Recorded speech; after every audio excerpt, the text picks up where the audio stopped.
Hello friends, welcome to my YouTube channel your study guide. तो friends, आज के इस वीडियो में हम लोग एसएससी जीडी के प्रीवियस ईयर के जीके जीएस के क्वेश्चन को सॉल्व करने वाले हैं। प्रीवियस ईयर के क्वेश्चन पेपर को सॉल्व करने से आप लोगों को क्वेश्चन का लेवल पता चलेगा कि क्वेश्चन किस लेवल से पूछे जाते हैं। तो चलिए बिना टाइम वेस्ट के हम लोग इसे सॉल्व करते हैं। और आप लोगों को बता दें कि मैंने इसमें एक सिंगल क्वेश्चन भी अपने द्वारा नहीं बनाया है। ये सारे के सारे क्वेश्चन प्रीवियस ईयर में पूछे गए क्वेश्चन हैं। तो चलिए अब हम लोग इसे सॉल्व करते हैं।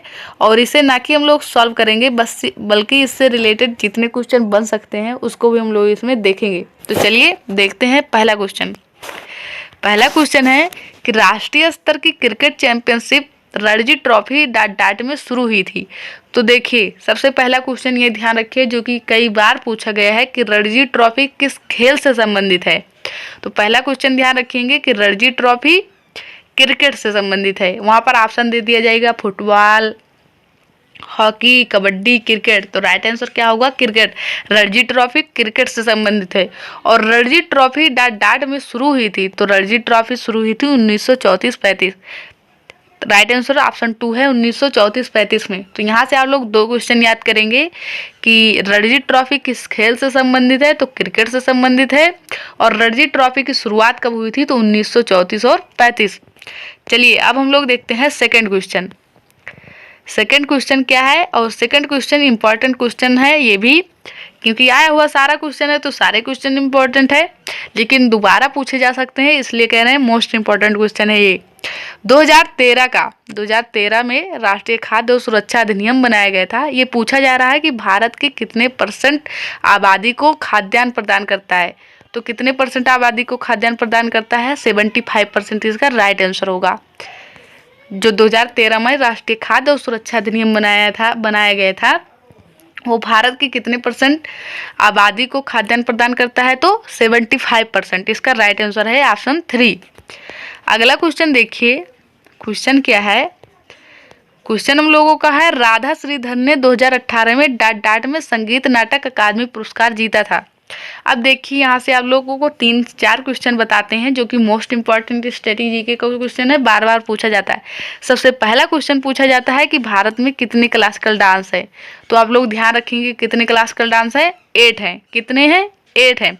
यहाँ पर 4 दिए गए हैं। 4 का नाम तो आप लोग यहाँ से याद कर लीजिए, ओडिसी, मणिपुरी, कथक और भरतनाट्यम। और 4 क्लासिकल डांस और हैं। कौन कौन से हैं? मोहिनी अट्टम और कथकली। मोहिनी अट्टम और कथकली। और एक आप लोगों को ध्यान रखना है सत्रिया, और एक ध्यान रखना है कुचिपुड़ी। कितने हो गए? 8। 4 यहाँ दिए गए हैं, ओडिसी, मणिपुरी, कथक और भरतनाट्यम। 4 और ध्यान रखने आप लोगों को कौन कौन से? मोहिनी अट्टम, कथकली, सत्रिया और कुचिपुड़ी।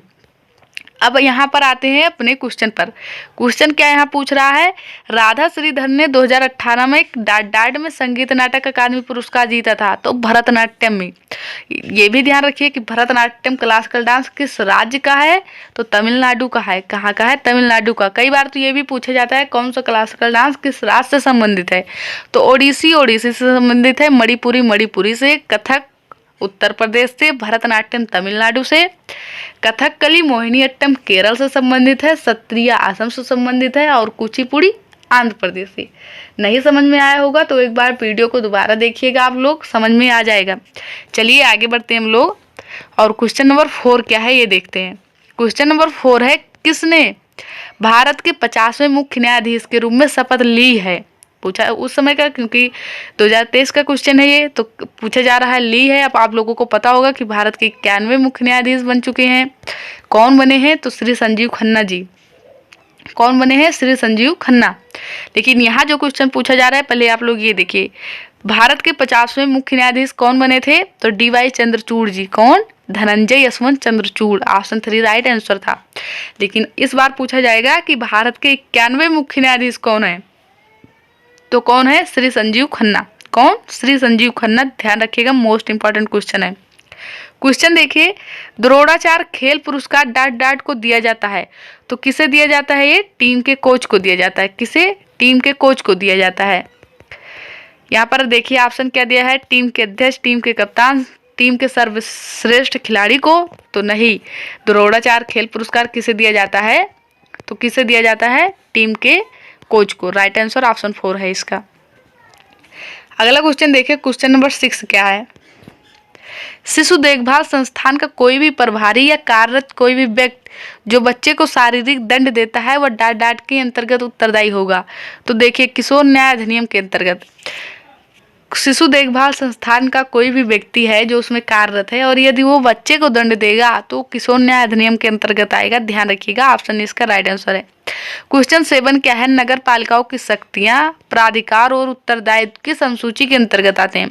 तो नगर पालिकाओं से संबंधित कोई भी स्टेटमेंट दिया हो या नगर पालिकाओं से संबंधित कुछ भी हो तो वो किस अनुसूची के अंतर्गत आएगा। तो अनुसूची 12। किस अनुसूची के? अनुसूची 12।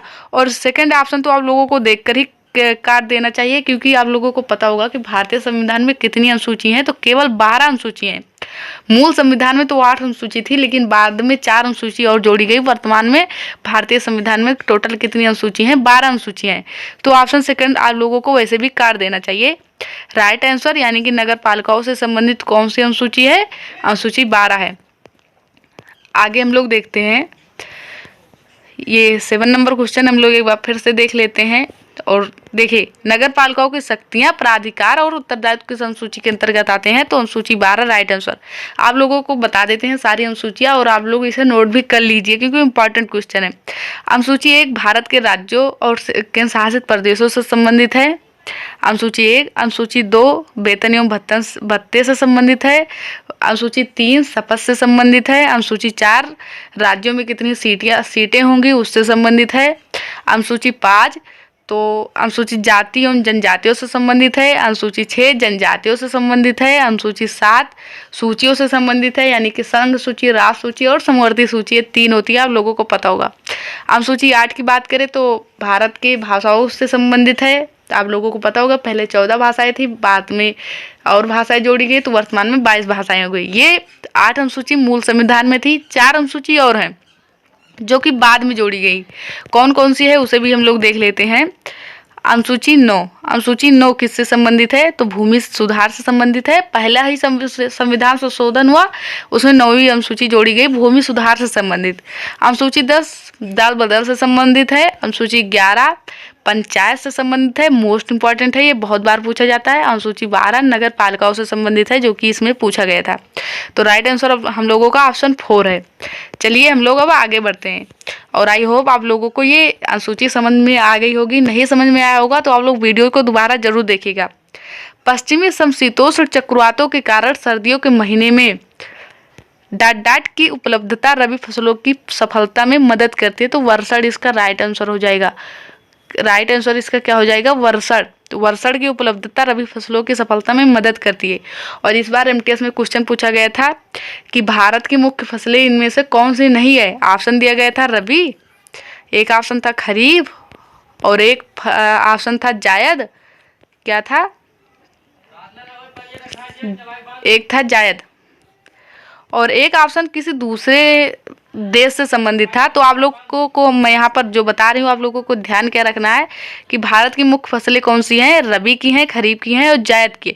रबी जिसमें गेहूं का उत्पादन होता है, खरीफ जिसमें चावल, और जायद आप लोगों को पता होगा खरबूजा तरबूजे का उत्पादन इसमें किया जाता है। तो ध्यान क्या रखना है, भारत की मुख्य फसलें कौन कौन सी हैं? 3 है, रबी, खरीफ और जायद। एमटीएस में क्वेश्चन पूछा गया था इस बार आप लोगों के एसएससी जीडी में भी पूछा जा सकता है। चलिए क्वेश्चन नंबर 9 देखते हैं हम लोग। क्वेश्चन नंबर 9 क्या है? निम्न में से कौन सा अपघटन का दूसरा चरण है? तो अपघटन का दूसरा चरण आप लोगों को वैसे भी याद रखना चाहिए, कौन सा है? निच्छालन है। राइट आंसर इसमें हम लोगों का ऑप्शन 3 हो जाएगा। अपघटन का दूसरा चरण क्या है? निच्छालन। और क्वेश्चन नंबर 10 क्या है? देखिए, कौन सा भारतीय संगठन देश में गरीबी पर डेटा एकत्र करने के लिए जिम्मेदार है? तो भारत में गरीबी का जो डेटा एकत्रित करता है वो है राष्ट्रीय नमूना सर्वेक्षण संगठन। और यहाँ पर नीति आयोग दिख रहा होगा आप लोगों को। बहुत बार पूछा जाता है कि नीति आयोग की स्थापना कब हुई थी? तो 1 जनवरी 2015। 1 जनवरी 2015। ध्यान रखिएगा, मोस्ट इंपॉर्टेंट क्वेश्चन है। तो भारत में गरीबी पर डेटा राष्ट्रीय नमूना सर्वेक्षण संगठन एकत्रित करता है। और क्वेश्चन नंबर 11 अब हम लोग देखेंगे। सितंबर 1948 में भारतीय सेना ने अपने हस्तक्षेप द्वारा किस रियासत पर अधिकार स्थापित कर लिया था? तो सितंबर 1948 पर भारतीय सेना ने हैदराबाद पर अपना हस्तक्षेप स्थापित किया था। और कई बार आप लोगों ने क्वेश्चन देखा होगा कि भारत में किसे लौह पुरुष के नाम से जाना जाता है, तो सरदार वल्लभ भाई पटेल जी को जाना जाता है। क्यों? आप लोगों को पता होगा कि भारत में देश आज़ाद होने के बाद कई रियासतें थी, उनको भारत में सम्मिलित करने के लिए महत्वपूर्ण योगदान किसने दिया था? सरदार वल्लभ भाई पटेल और वीपी मेनन जी ने। तो इसलिए सरदार वल्लभ भाई पटेल जी को लौह पुरुष कहा जाता है। तो भारत में कई रियासतें मिलाने में महत्वपूर्ण योगदान किसका था? सरदार वल्लभ भाई पटेल और वीपी मेनन जी का। चलिए अगला क्वेश्चन हम लोग देखते हैं। क्वेश्चन नंबर 12 क्या है? निम्नलिखित में से किस मौर्य राजा ने धम्म की अवधारणा को लोकप्रिय बनाया? तो धम्म की अवधारणा को लोकप्रिय सम्राट अशोक ने बनाया था। और इस बार एमटीएस में क्वेश्चन क्या पूछा गया था 2024 में कि मौर्य साम्राज्य की स्थापना किसने की थी? तो चंद्रगुप्त मौर्य ने। अगला क्वेश्चन देखिए, क्वेश्चन नंबर 13 क्या है? क्वेश्चन नंबर 13 है, एक उपकरण जो परपथ में धारा की उपस्थिति का पता लगा सकता है उसे डाट के रूप में जाना जाता है। तो परपथ में धारा का पता एमीटर लगाता है। कौन लगाता है? एमीटर। क्वेश्चन नंबर 14 क्या है? किसी पर्वत की प्रतिपवन दिशा में स्थित शुष्क भूमि के क्षेत्र को क्या कहते हैं? किसी पर्वत की प्रतिपवन दिशा में स्थित शुष्क भूमि को वर्षावंचित क्षेत्र कहते हैं। ऑप्शन ए इसका राइट आंसर है। क्या? Option A. अगला क्वेश्चन देखिए, क्वेश्चन नंबर 15 क्या है? क्वेश्चन नंबर 15 है, मई 2022 में किस राजनीतिक नेता ने पार्टी नेतृत्व के साथ मतभेदों के चलते भारतीय राष्ट्रीय कांग्रेस को छोड़ दिया? तो किसने छोड़ दिया था? कपिल सिब्बल ने। मई 2022 में कपिल सिब्बल जी ने कांग्रेस पार्टी को छोड़ दिया था। अगला क्वेश्चन देखिए, क्वेश्चन नंबर 16 क्या है? 15 मार्च 1950 को योजना आयोग का गठन डाट की अध्यक्षता में हुई थी। तो आप लोगों को पता होगा कि इस समय प्रधानमंत्री हमारे पंडित जवाहरलाल नेहरू जी थे। तो जो यहाँ पर क्वेश्चन पूछा जा रहा है इसका आंसर क्या होगा? जवाहरलाल नेहरू। 15 मार्च 1950 को योजना आयोग का गठन पंडित जवाहरलाल नेहरू जी की अध्यक्षता में किया गया था। अगला क्वेश्चन देखिए, क्वेश्चन नंबर 17 क्या है? क्वेश्चन नंबर 17 देखिए, क्वेश्चन नंबर 17 है, मंत्रिपरिषद सामूहिक रूप से डाट के प्रति उत्तरदायी होती है। तो आप लोगों को पता होगा कि मंत्रिपरिषद सामूहिक रूप से लोकसभा के प्रति उत्तरदायी होती है। लेकिन यहीं पर क्वेश्चन पूछ लिया जाए कि व्यक्तिगत रूप से मंत्रिपरिषद किसके प्रति उत्तरदायी होती है? तो व्यक्तिगत रूप से जब पूछे तो हमारे प्रेसिडेंट यानी कि राष्ट्रपति के प्रति उत्तरदायी होती है। यहाँ से 2 क्वेश्चन बनते हैं, आप लोग ध्यान रखिएगा। सामूहिक रूप से पूछे तो लोकसभा और व्यक्तिगत रूप से पूछे तो लोकसभा। अगला क्वेश्चन देखिए क्या है? ऐसी सरकारी वस्तुएं और सेवाएं जो सीधे उपभोक्ताओं को नहीं बेची जाती, उदाहरण के लिए रक्षा सामान, सड़कें, निम्न में से किसके अंतर्गत वर्गीकृत की जाती हैं? तो जो डायरेक्ट उपभोक्ताओं को नहीं बेची जाती है वो सार्वजनिक वस्तुओं के अंतर्गत आती हैं। इसके सार्वजनिक वस्तुओं के अंतर्गत। क्वेश्चन नंबर 19 क्या है? देखिए, स्ट्रेटेजी के से क्वेश्चन है, असम में कितने प्रकार के बिहू उत्सव मनाए जाते हैं? असम में कितने प्रकार के बिहू उत्सव मनाए जाते हैं? तो राइट आंसर ऑप्शन ए है 3। कौन कौन से 3 हैं? तो आप लोगों को पता होना चाहिए कि रोंगाली बिहू, कटी बिहू और माघ बिहू। कौन कौन से? रोंगाली बिहू, माघ बिहू और कटी बिहू। ये तीन असम में बिहू उत्सव मनाए जाते हैं। कई बार तो ऐसे डायरेक्ट क्वेश्चन पूछा जाएगा कि बिहू उत्सव किस राज्य से संबंधित है? तो असम से संबंधित है। और ये कितने प्रकार की होती हैं? तो 3, माघ बिहू, कटी बिहू और Rongali Bihu. Question last, question number हम लोगों का 20 क्या है? देखिए, स्टैटिक जीके से ही क्वेश्चन है कि कालजयी कृति हस्तलक्षण दीपिका किस भारतीय शास्त्रीय नृत्य से संबंधित है? हस्तलक्षण दीपिका किस भारतीय शास्त्रीय नृत्य शैली से संबंधित है? तो कथकली। Right answer option 4। मैंने आप लोगों को अभी बताया था ऊपर कि भारत में 8 क्लासिकल डांस हैं, जिसमें से 4 वहाँ पर दिए गए थे। और देखिए यहाँ कथकली, कुचिपुड़ी और सत्रिय आप लोगों को यहाँ पर नए दिख रहे हैं। तो 8 क्लासिकल डांस है और जो हम लोगों के क्वेश्चन का आंसर हो ऑप्शन 4 है कथकली। हस्तलक्षण दीपिका किस क्लासिकल डांस से संबंधित है, यानी किस शास्त्रीय नृत्य से संबंधित है? तो कथकली। क्वेश्चन क्या है? देखिए, 1944 में विभिन्न उद्योगपति एक साथ जुड़े और भारत में एक नियोजित अर्थव्यवस्था स्थापित करने के लिए एक संयुक्त प्रस्ताव का मसौदा तैयार किया। यह किस नाम से या किस योजना के नाम से प्रसिद्ध है, पूछा जा रहा है। तो 1944 में विभिन्न उद्योगपति एक साथ जुड़कर जो भारत में एक नियोजित अर्थव्यवस्था स्थापित करना चाहते थे, उन्होंने जो मसौदा तैयार किया उसे किस नाम से जाना जाता है, तो बॉम्बे योजना के नाम से जाना जाता है। किस योजना के नाम से? बॉम्बे योजना। इंपॉर्टेंट क्वेश्चन है, फिर से पूछा जा सकता है, ध्यान रखिएगा। क्वेश्चन देखिए सेकंड, प्राकृतिक गैस के ज्वलन पर, क्वेश्चन क्या है, प्राकृतिक गैस के ज्वलन पर कौन सी गैस मुक्त होती है? प्राकृतिक गैस के ज्वलन पर CO2 गैस मुक्त होती है। कौन सी गैस? CO2, carbon dioxide. अभी आप लोगों को पता होगा कि 2024 यानी कि इसमें जो क्वेश्चन पूछा गया था, MTS इस बार जो हुआ था, इसमें क्वेश्चन पूछा गया था कि सोडियम बाइकार्बोनेट का रासायनिक सूत्र क्या है? NaSCO3 है। क्या है? NaSCO3। तो इस बार पूछा जा सकता है कि कार्बन डाइऑक्साइड का रासायनिक सूत्र क्या है। उन्हें सिंपल क्वेश्चन जब पूछना रहता है, आप लोगों को पता है 3-4 क्वेश्चन बहुत ही सिंपल आते हैं, तो ये सिंपल क्वेश्चन ऐसे भी हो जाते हैं, रासायनिक सूत्र से पूछ लिया जाता है। और जो स्टूडेंट सिंपल क्वेश्चन इग्नोर कर जाते हैं वो एग्जाम में फंसते हैं, ऐसे सिंपल क्वेश्चन भी नहीं कर पाते। तो ध्यान रखिएगा कि कार्बन डाइऑक्साइड का रासायनिक सूत्र क्या होता है? CO2। सोडियम कार्बोनेट का Na2CO3। तो ये सारे क्वेश्चन आप लोग सिंपल क्वेश्चन भी ध्यान रखकर जाइएगा। क्वेश्चन नंबर 3 क्या है, देखिए। क्वेश्चन नंबर 3 है, खेलो इंडिया यूथ गेम्स 2020 संस्करण का होस्ट और यानी कि मेजबान और विजेता राज्य कौन है? तो 2020 में जो खेलो इंडिया यूथ गेम्स हुआ था, उसका होस्ट राज्य की बात करें हम लोग, होस्ट राज्य कौन था? तो होस्ट राज्य था हम लोगों का असम, और विजेता की बात करें तो महाराष्ट्र था। तो खेलो इंडिया यूथ गेम संस्करण का मेजबान राज्य असम और विजेता राज्य महाराष्ट्र। ऑप्शन 3 इसका राइट आंसर है। क्वेश्चन है, जानकी प्रसाद का संबंध कथक के किस घराने से है? अब स्टैटिक जीके से क्वेश्चन है, घराने से क्वेश्चन अक्सर पूछा जाता है, लेकिन जरूरी नहीं है पूछा ही जाए। स्टैटिक जीके इतना बड़ा पोर्शन है, कभी क्लासिकल डांस से क्वेश्चन आ जाता है, कभी फोक डांस से क्वेश्चन आ जाता है, कभी फेस्टिवल से क्वेश्चन आता है, तो कभी पुस्तक से क्वेश्चन आता है, कभी टेम्पल से क्वेश्चन आता है, लेकिन घराने से भी क्वेश्चन आता है। तो ध्यान रखिएगा कि जानकी प्रसाद का संबंध किस घराने से है? बनारस घराना। और इम्पॉर्टेंट देखिए, करीम, आप लोगों को पता होगा किराना घराना, बहुत बार क्वेश्चन पूछा गया है कि किराना घराना के फाउंडर कौन है? तो करीम खान है। किराना घराना से क्वेश्चन आता है कि पंडित भीमसेन जोशी, वाहिद अली खान, करीम खान, ये लोग किस घराने से संबंधित हैं? तो किराना घराना से। वहीं पर पूछा जाए कि लता मंगेशकर जी किस घराने से संबंधित थी? तो भिंडी घराने। तो ये जो इम्पॉर्टेंट है, आप लोग उसे तो जरूर ही ध्यान रखिएगा। अगला क्वेश्चन देखिए, क्वेश्चन नंबर 5 क्या है हम लोगों का? क्वेश्चन नंबर 5 बात करें हम लोग तो पूछा जा रहा है कि क्षेत्रफल की दृष्टि से देखा जाए तो भारत का सबसे छोटा यूटी कौन सा है? क्षेत्रफल की दृष्टि से भारत का सबसे छोटा केंद्र शासित प्रदेश कौन सा है? तो लक्षद्वीप है। कौन है? लक्षद्वीप है। अगला क्वेश्चन देखेंगे हम लोग, क्वेश्चन नंबर 6 हम लोगों का क्या है? क्वेश्चन नंबर 6 है कि भारत में कौन सा कार्यक्रम ग्रामीण और शहरी क्षेत्रों में रियायती मूल्यों पर खाद्यान्न और अन्य आवश्यक वस्तुएं प्रदान करता है?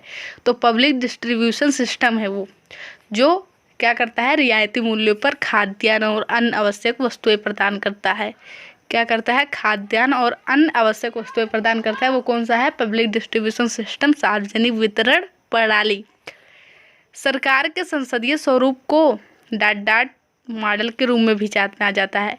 वेस्टमिनिस्टर मॉडल के रूप में भी जाना जाता है सरकार के संसदीय स्वरूप को। और संसद में कौन कौन से होते हैं आप लोगों को पता होगा? प्रेसिडेंट, लोकसभा और राज्यसभा, ये मिलकर बनाते हैं क्या?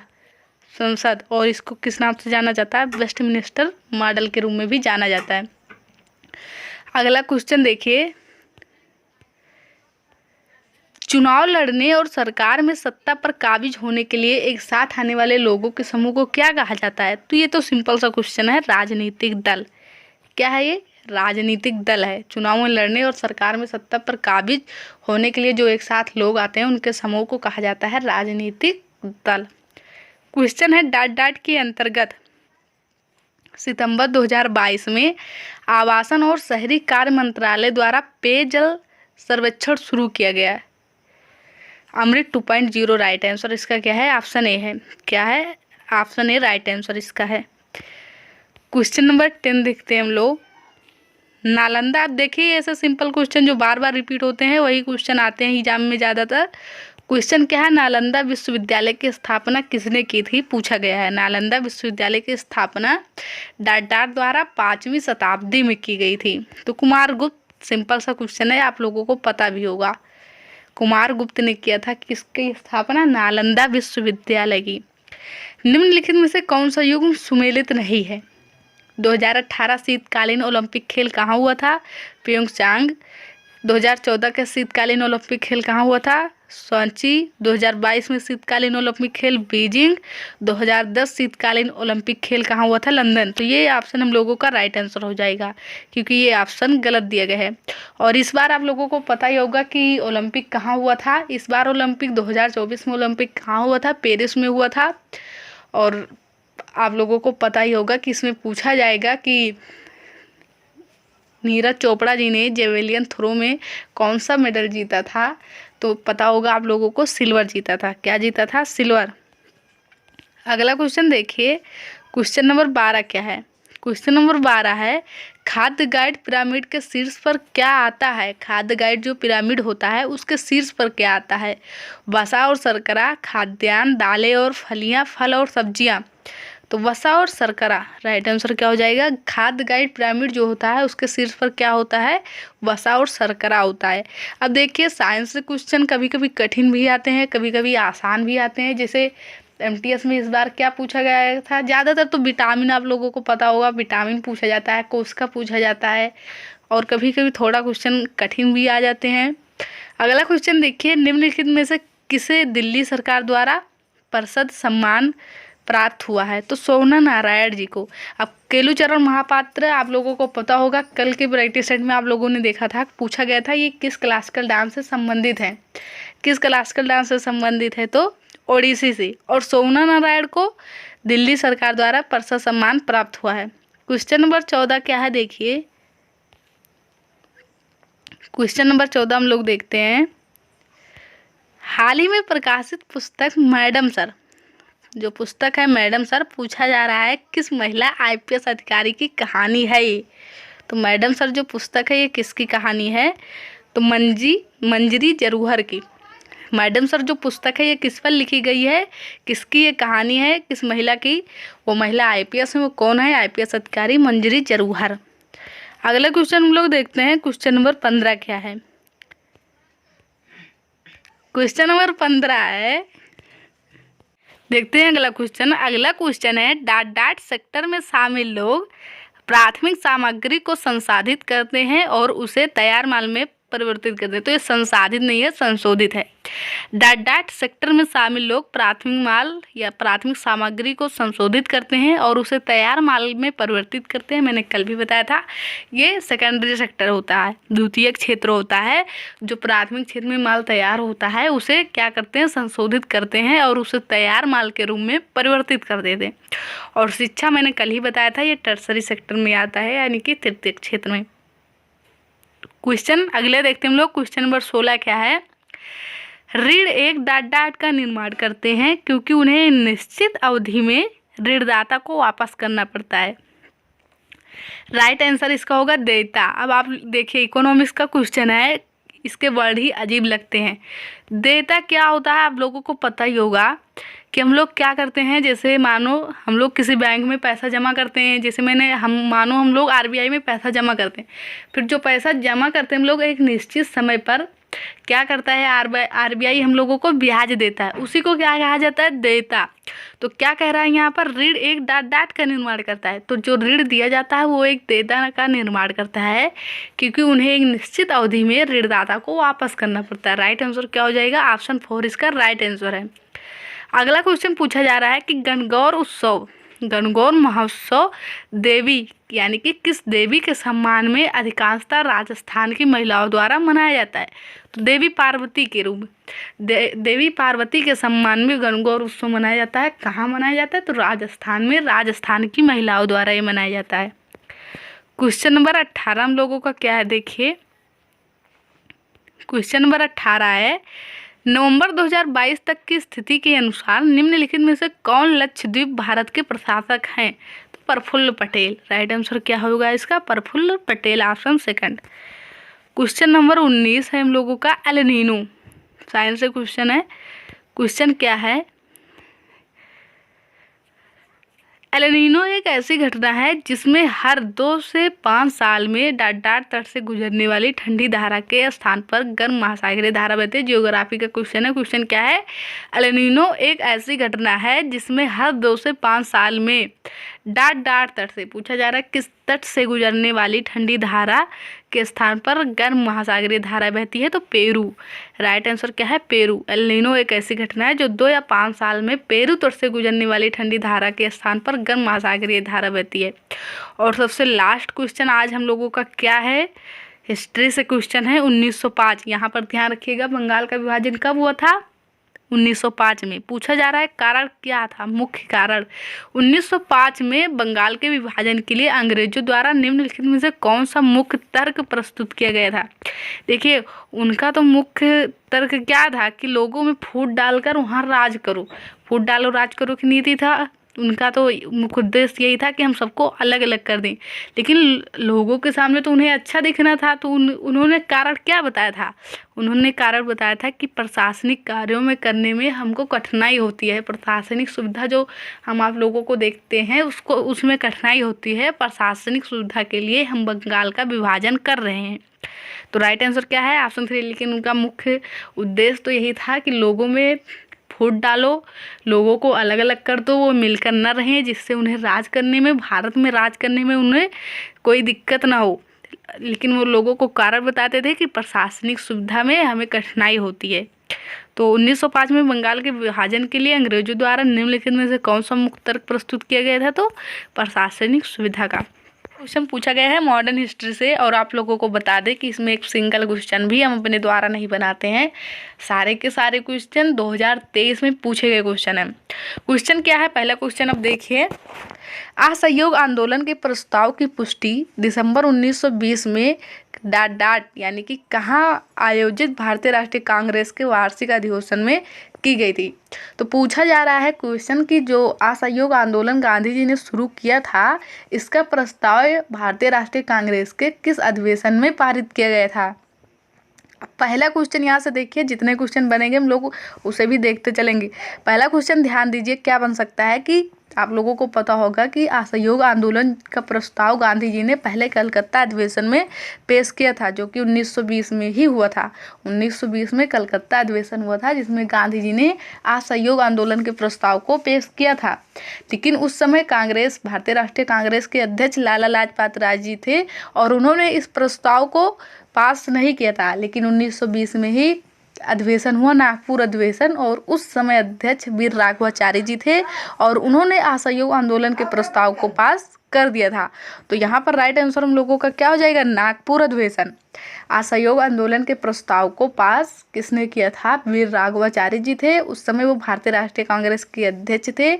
और यह अधिवेशन कहाँ हुआ था, तो नागपुर में हुआ था। पूछा जाए कि कहाँ पर पारित नहीं किया गया था, तो कलकत्ता अधिवेशन में पारित नहीं किया गया था।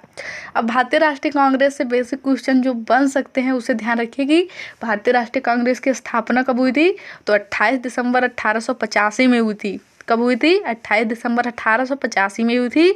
और पूछा जाए कि भारतीय राष्ट्रीय कांग्रेस के संस्थापक कौन थे, तो ए ह्यूम जी थे। और पूछा जाए पहला अधिवेशन कहाँ हुआ था, उसके अध्यक्ष कौन थे, तो पहला अधिवेशन 1885 में बम्बई में हुआ था और वहाँ पर अध्यक्ष यानी कि पहले अध्यक्ष प्रेमेश चंद्र बनर्जी जी थे और केवल 72 लोगों ने उसमें भाग लिया था। ये सारे क्वेश्चन आप लोगों को याद नहीं हुए होंगे मुझे पता है, लेकिन वीडियो ख़त्म होने के बाद आप लोग एक बार फिर से देखिएगा, 100% याद हो जाएंगे। सेकंड नंबर क्वेश्चन क्या है देखिए, संगमरमर का रासायनिक सूत्र क्या है। मैंने कल भी आप लोगों को बताया था, आप लोगों ने कल के प्रैक्टिस सेट में देखा होगा कि पूछा गया था कि प्राकृतिक गैसों के ज्वलन से कौन सी गैस निकलती है या मुक्त होती है। तो मैंने बताया था कार्बन डाइऑक्साइड, और कार्बन डाइऑक्साइड का रासायनिक सूत्र मैंने आप लोगों को बताया था CO2। इसी प्रकार मैंने बताया था कि MTS में इस बार पूछा गया था कि सोडियम बाइकार्बोनेट का रासायनिक सूत्र क्या होता है, तो NaSCO3। अब आप लोग देख रहे हैं कि हर पेपर में, कोई भी पेपर हो, उसमें एक क्वेश्चन आता है रासायनिक सूत्र से। अब देखिए यहाँ क्या है, पूछा जा रहा है संगमरमर का रासायनिक सूत्र क्या है। तो संगमरमर का रासायनिक सूत्र होता है CaCO3, यानी कि जिसे कहा जाता है कैल्शियम कार्बोनेट। क्या कहा जाता है? ये से भी पूछा जा सकता है कि कैल्शियम कार्बोनेट का रासायनिक सूत्र क्या होता है, तो CaCO3। ध्यान रखिएगा, इसी को संगमरमर कहा जाता है। तो ये सारे क्वेश्चन आप लोग ध्यान देते हुए चलेंगे कि सोडियम बाइकार्बोनेट का रासायनिक सूत्र, कार्बन डाइऑक्साइड का, सोडियम कार्बोनेट का, कैल्शियम कार्बोनेट का, ये सारे क्वेश्चन बेसिक क्वेश्चन हैं और पूछे जा रहे हैं बार बार। क्वेश्चन नंबर 3 देखिए क्या है। अरब सागर से आने वाले दक्षिण पश्चिम मानसून पवनों को अंतः उष्णकटिबंधीय अभिसरण क्षेत्र की ओर प्रवाहित करने में कौन बाधा डालता है? क्वेश्चन क्या है? अरब सागर से, क्वेश्चन हम लोग एक बार फिर से पढ़ते हैं। क्वेश्चन क्या है देखिए, अरब सागर से आने वाली दक्षिण पश्चिम मानसून पवनों को अंतः उष्णकटिबंधीय अभिसरण क्षेत्र की ओर प्रवाहित करने में कौन बाधा डालता है? पूर्वी घाट, पश्चिमी घाट, अरावली पर्वतमाला या महान हिमालय पर्वतमाला? तो राइट आंसर क्या होगा हम लोगों का? पश्चिमी घाट। अरब सागर से जो दक्षिण पश्चिम पवनें आती हैं अवसरण के क्षेत्र की ओर प्रवाहित होने में पश्चिमी घाट उनमें बाधा डालता है। और अगला क्वेश्चन देखिए, क्वेश्चन नंबर 4 क्या है? भारत के 35वें राष्ट्रीय खेलों का आयोजन किस वर्ष हुआ था? तो 35वां राष्ट्रीय खेल का आयोजन 2015 में हुआ था, आप लोगों को पता होगा। अगला क्वेश्चन देखते हैं, क्वेश्चन नंबर 5 क्या हम लोगों का? साइंस से क्वेश्चन है।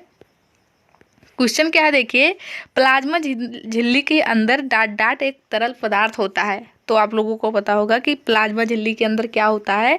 कोशिका द्रव एक तरल पदार्थ होता है। और विटामिन, आप लोग विटामिन, कोशिका, ये सब अच्छे से पढ़ लीजिएगा क्योंकि इससे एक क्वेश्चन आ ही जाता है कि विटामिन MTS में इस बार पूछा गया था। आप लोगों को पता होगा कि विटामिन ऐसे दिया गया था, एक तरफ vitamin A, B, C, D और एक तरफ मिलान करने के लिए दिया गया था उसके। जैसे विटामिन A से कौन सा रोग होता है, विटामिन B से, विटामिन C से, विटामिन D से। तो मैं यहाँ बता देती हूँ, आप लोग ध्यान रखिएगा। विटामिन A, B, C और D। विटामिन A से रतौंधी रोग होता है, विटामिन B1 से बेरी रोग होता है, विटामिन C से स्कर्वी रोग होता है और विटामिन D से रिकेट्स रोग होता है।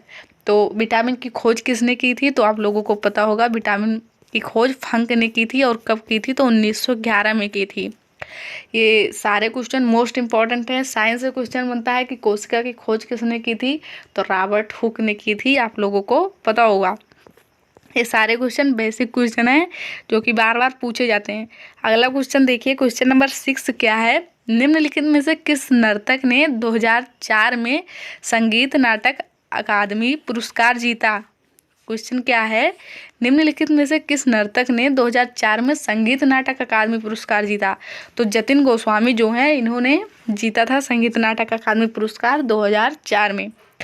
क्वेश्चन क्या है? विश्व का सबसे बड़ा लोकतंत्र कौन सा है? ये तो सबको पता होगा कि भारत विश्व का सबसे बड़ा लोकतांत्रिक वाला देश है। भारत में सबसे बड़ा भारत, विश्व में भारत ही ऐसा है जिसमें लोकतंत्र इतना ज़्यादा काम करता है। तो राइट आंसर क्या हो जाएगा? भारत। आप लोगों को पता ही होगा कि USA जैसे देश जो अपने आप को कहते हैं कि मौलिक अधिकारों का जन्मदाता या मेरे यहाँ से शुरू हुए, ऐसे गर्व करते हैं। लेकिन आप लोगों को भी पता होगा कि वहाँ पर महिलाओं को वोट देने का अधिकार 1920 में मिला। बात कर ले इंग्लैंड में तो वहाँ पर 1928 में मिला। लेकिन भारत जैसे ही आज़ाद हुआ उसी दिन से समानता का व्यवहार करने लगा और सबको, यानी कि महिलाओं को, पुरुषों को, सभी को वोट देने का अधिकार मिला। तो भारत विश्व का सबसे बड़ा लोकतंत्र वाला देश है। राइट आंसर क्या हो जाएगा? भारत। विश्व का सबसे बड़ा लोकतंत्र कौन सा है? भारत का है।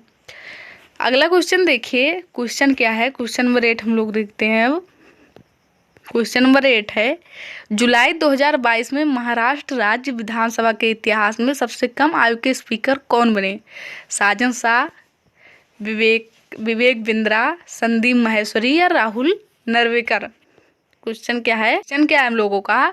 जुलाई 2022 में महाराष्ट्र राज्य विधानसभा के इतिहास में सबसे कम आयु के स्पीकर कौन बने? तो राइट आंसर हो जाएगा हम लोगों का राहुल नार्वेकर। अगला क्वेश्चन क्या है हम लोगों का? देखिए, आया है किससे? फोक डांस से क्वेश्चन आया है। करगा, इसे करागा कहा जाता है, करगा भी कहा जाता है। करगा डाट के सबसे पुराने त्योहारों में से एक है। यह देवी शक्ति के सम्मान में मनाया जाता है। पूछा जा रहा है कि करगर करगा जो फोक डांस है या किस राज्य से है? केरल से है, तमिलनाडु से है, आंध्र प्रदेश से है, कर्नाटक से? तो भूत आराधना, करगा, ये सब कहाँ के हैं? कर्नाटक के हैं। कहाँ के हैं? कर्नाटक के। अगला क्वेश्चन देखिए, पंचवर्षीय 5 ईयर प्लान से क्वेश्चन आया है और पिछले प्रैक्टिस सेट में या उससे पहले वाले प्रैक्टिस सेट में आप लोगों ने देखा था कि 5वीं पंचवर्षीय योजना का मुख्य उद्देश्य क्या था, ये क्वेश्चन पूछा गया था। तो आप लोगों को पता होगा कि 5वें 5 ईयर प्लान का मुख्य उद्देश्य था गरीबी का उन्मूलन करना। और मैंने बताया भी था कि गरीबी हटाओ का नारा किसने दिया था? इंदिरा गांधी जी ने दिया था, मैंने ये भी बताया था।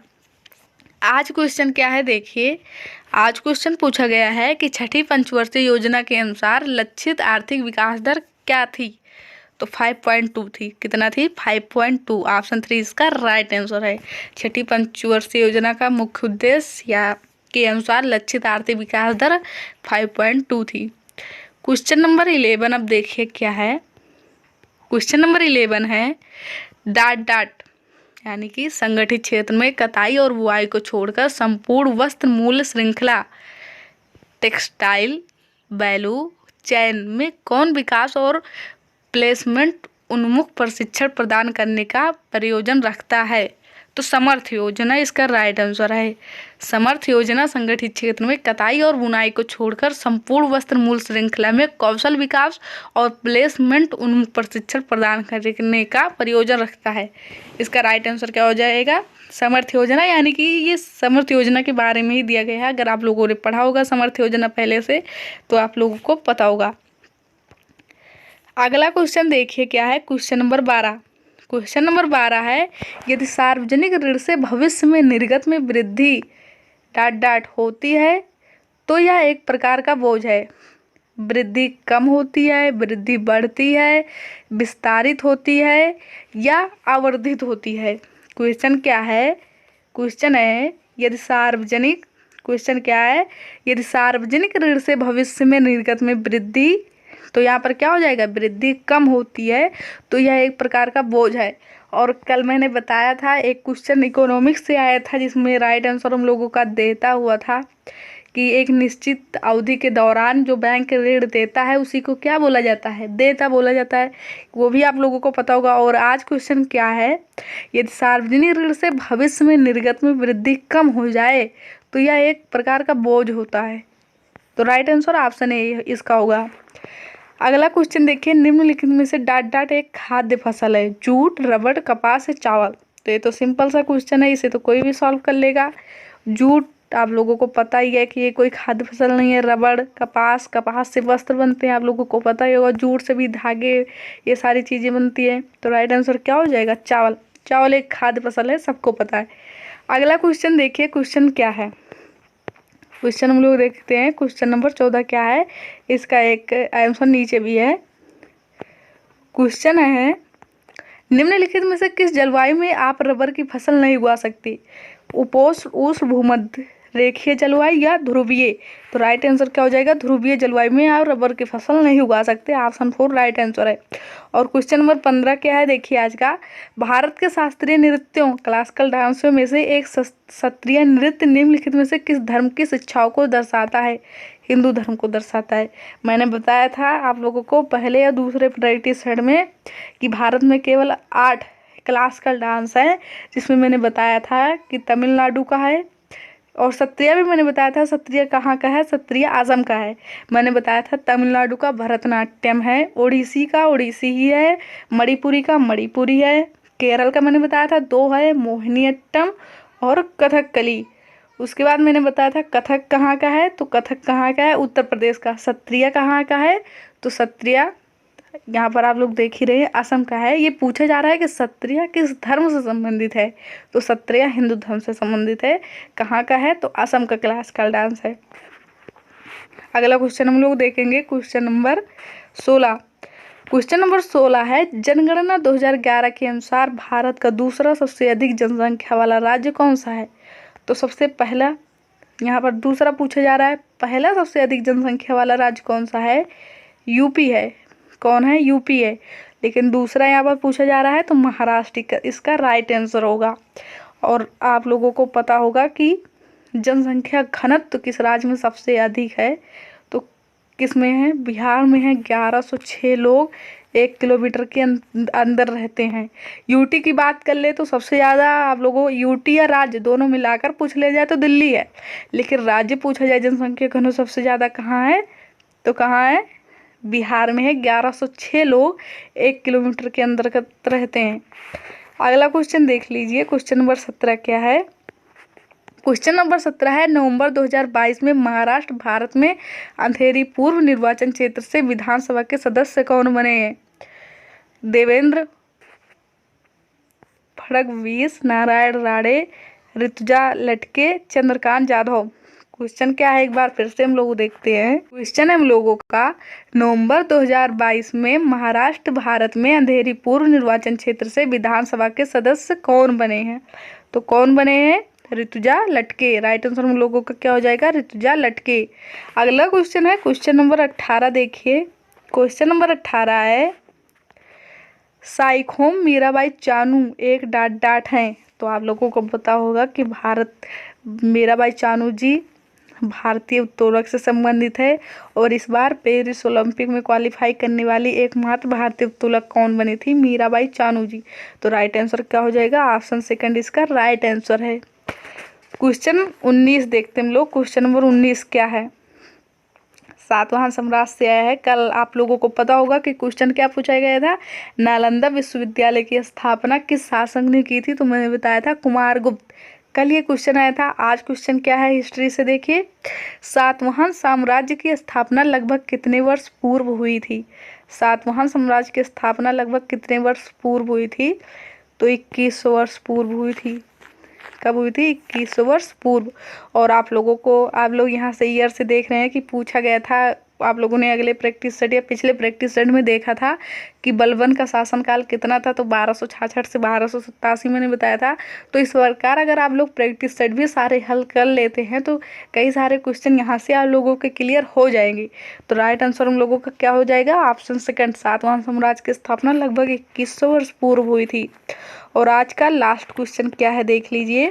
क्वेश्चन है, भारत का राष्ट्रपति बनने के लिए उम्मीदवार की न्यूनतम आयु कितनी होनी चाहिए? मैंने पिछले प्रैक्टिस सेट में आप लोगों को बता दिया है कि राज्यपाल हो या गवर्नर, राज्यपाल हो या प्रेसिडेंट, यानी कि गवर्नर हो या प्रेसिडेंट, दोनों के लिए न्यूनतम आयु कितनी होती है बनने के लिए?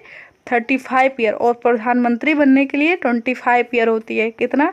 यदि वो लोकसभा के सदस्य हैं तो, यदि वो राज्यसभा के सदस्य हैं तब कितनी होती है? 30 ईयर। तो ये सारे क्वेश्चन हम लोग ध्यान रखिएगा। आई हो। बड़े बांधों के निर्माण से वनस्पति कैसे प्रभावित होती है? अब देखिए, आप लोगों को ये सारे क्वेश्चन कठिन लगते हैं या आसान लगते हैं, ये निर्भर करता है कि आप लोगों ने तैयारी किस तरह से की है। आप लोगों के एग्जाम की डेट भी आ गई है, आप लोगों को पता ही होगा। तो ये सारे क्वेश्चन प्रीवियस ईयर में पूछे गए हैं। कठिन लग रहा है तो, आसान लग रहा है तो आप लोगों को तो सॉल्व करना ही होगा, क्योंकि क्वेश्चन डायरेक्ट ही दोबारा पूछ लिया जाता है। तो देखिए, चलते हैं हम लोग इसे सॉल्व करते हैं। और देखिए क्वेश्चन, बड़े बांधों के निर्माण से वनस्पति कैसे प्रभावित होती है? अब यहाँ पर 4 ऑप्शन दिए गए हैं, इनमें से बताना है राइट आंसर कौन सा है। तो बड़े बांधों के निर्माण से वनस्पति कैसे प्रभावित होती है, आप लोगों को पता होगा। इसका राइट आंसर क्या होगा? ऑप्शन 3 इसका राइट आंसर है। क्या है आंसर? देखिए, निमग्न वनस्पति अवायवीय परिस्थितियों में सड़ जाती है। निमग्न वनस्पति अवायवीय, जहाँ पर वायु नहीं होती है, अवायवीय परिस्थितियों में सड़ जाती है और बड़ी मात्रा में मीथेन उत्पन्न करती है। मीथेन आप लोगों को पता होगा कि बहुत हानिकारक होती है। तो बड़ी मात्रा में मीथेन उत्पन्न करती है, जो एक ग्रीन हाउस गैस भी है। तो राइट आंसर ऑप्शन 3 है हम लोगों का कि बड़े बांधों के निर्माण से वनस्पति कैसे प्रभावित होती है। तो निमग्न वनस्पति अवायवीय परिस्थितियों में सड़ जाती हैं और बड़ी मात्रा में ये मीथेन गैस उत्पन्न करती हैं, जो एक ग्रीन हाउस गैस भी है। तो राइट आंसर ऑप्शन 3 है। अब देखिए, डायरेक्ट क्वेश्चन पूछ लिया गया है कि नीति का फुल फॉर्म क्या है। ऐसे सिंपल क्वेश्चन भी आ जाते हैं। देखिए क्वेश्चन क्या है। क्वेश्चन कह रहा है डाट का संक्षिप्त नाम नीति है।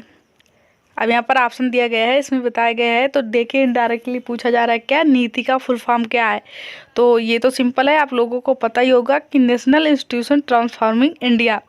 राइट आंसर क्या है इसका हम लोगों का? National institution for transforming India. Right answer option A है, national institution for transforming India. तो नीति का फुल फॉर्म क्या हो गया? National institution for transforming India. ये सिंपल क्वेश्चन है, ये तो आप लोगों को रट ही लेना है, ऐसे क्वेश्चन आते हैं। देखिए अगला क्वेश्चन, जीएनपी का पूर्ण रूप पूछ लिया गया, यानी कि जीएनपी का फुल फॉर्म क्या हो गया।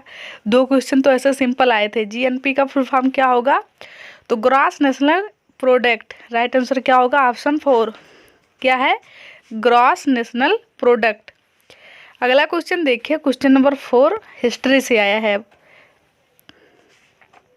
क्वेश्चन क्या है देखिए, क्वेश्चन कह रहा है गयासुद्दीन बलबन ने निम्नलिखित में से किस काल में भारत में शासन किया था। तो अब देखिए सन पूछ लिया गया है कि कब से कब तक गयासुद्दीन बलबन का शासनकाल था। तो राइट आंसर क्या हो जाएगा? आप लोगों को पता ही होगा कि 1266 से 1287 तक इनका शासनकाल था। कब से कब तक? 1266 से 1287। तो गयासुद्दीन बलबन ने निम्नलिखित में से किस काल में शासन किया? तो 1266 से 1287। अगला क्वेश्चन देखिए क्या है। अगला क्वेश्चन हम लोग देखेंगे क्वेश्चन नंबर 5। क्वेश्चन नंबर 5 है, वर्गों में बैठे हुए खो खो खिलाड़ी क्या कहलाते हैं? वर्गों में बैठे हुए खो खो खिलाड़ी क्या कहलाते हैं? रनर, एक्टिव चेसर, चेसर या ब्लॉकर्स। तो राइट आंसर क्या हो जाएगा? चेसर। राइट आंसर क्या है? चेसर।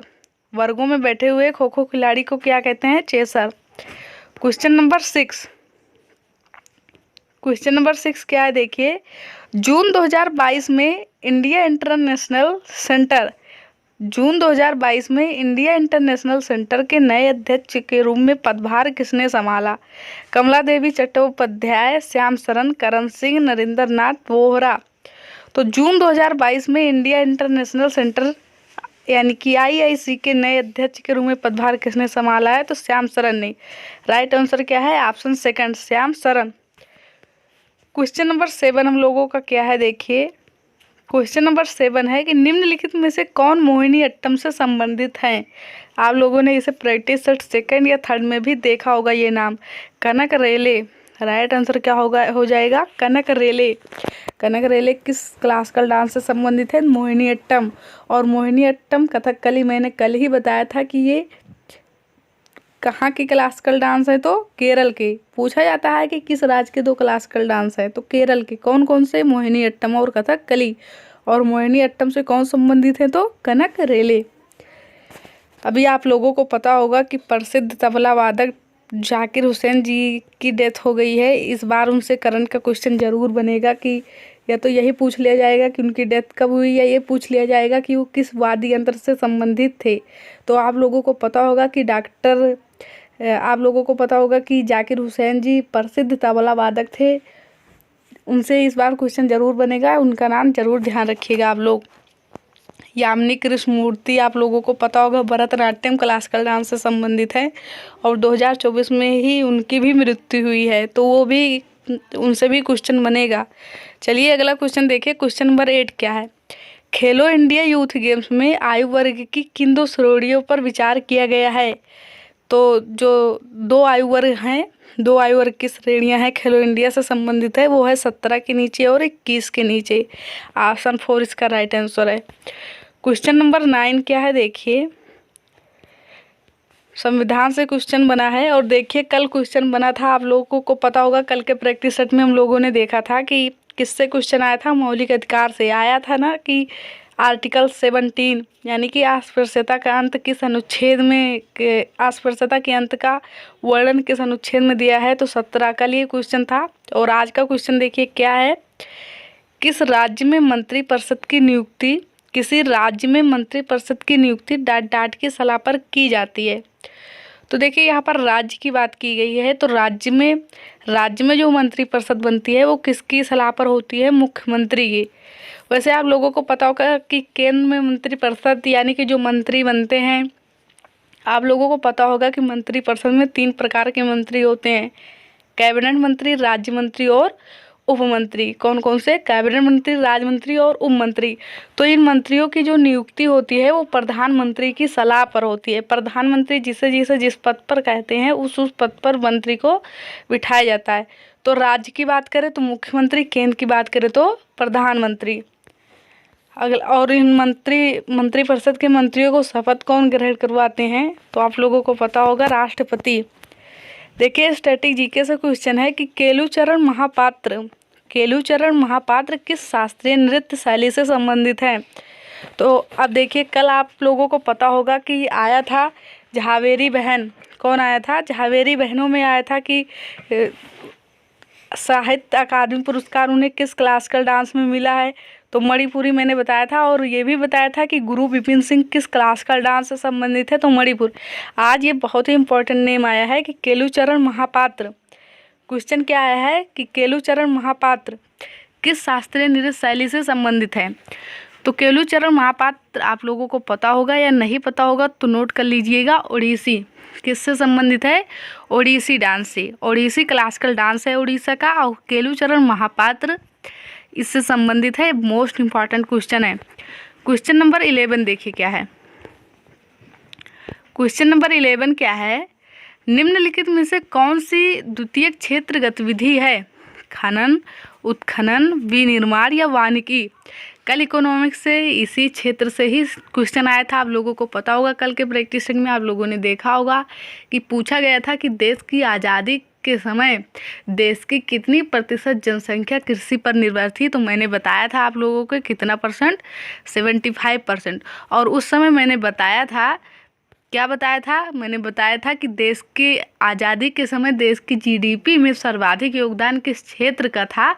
तो कृषि का। मैंने प्राथमिक क्षेत्र उसे बताया था। यहाँ पर आज आ गया है द्वितीयक क्षेत्र।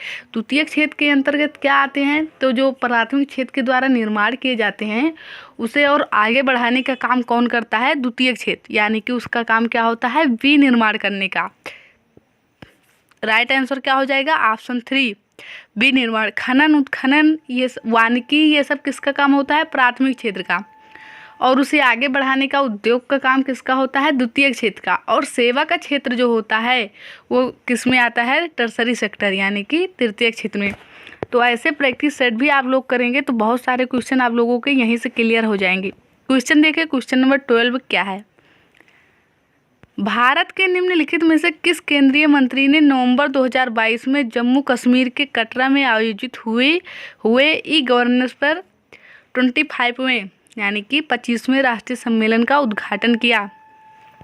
जितेंद्र सिंह, प्रहलाद जोशी, अर्जुन मुंडा या पीयूष गोयल?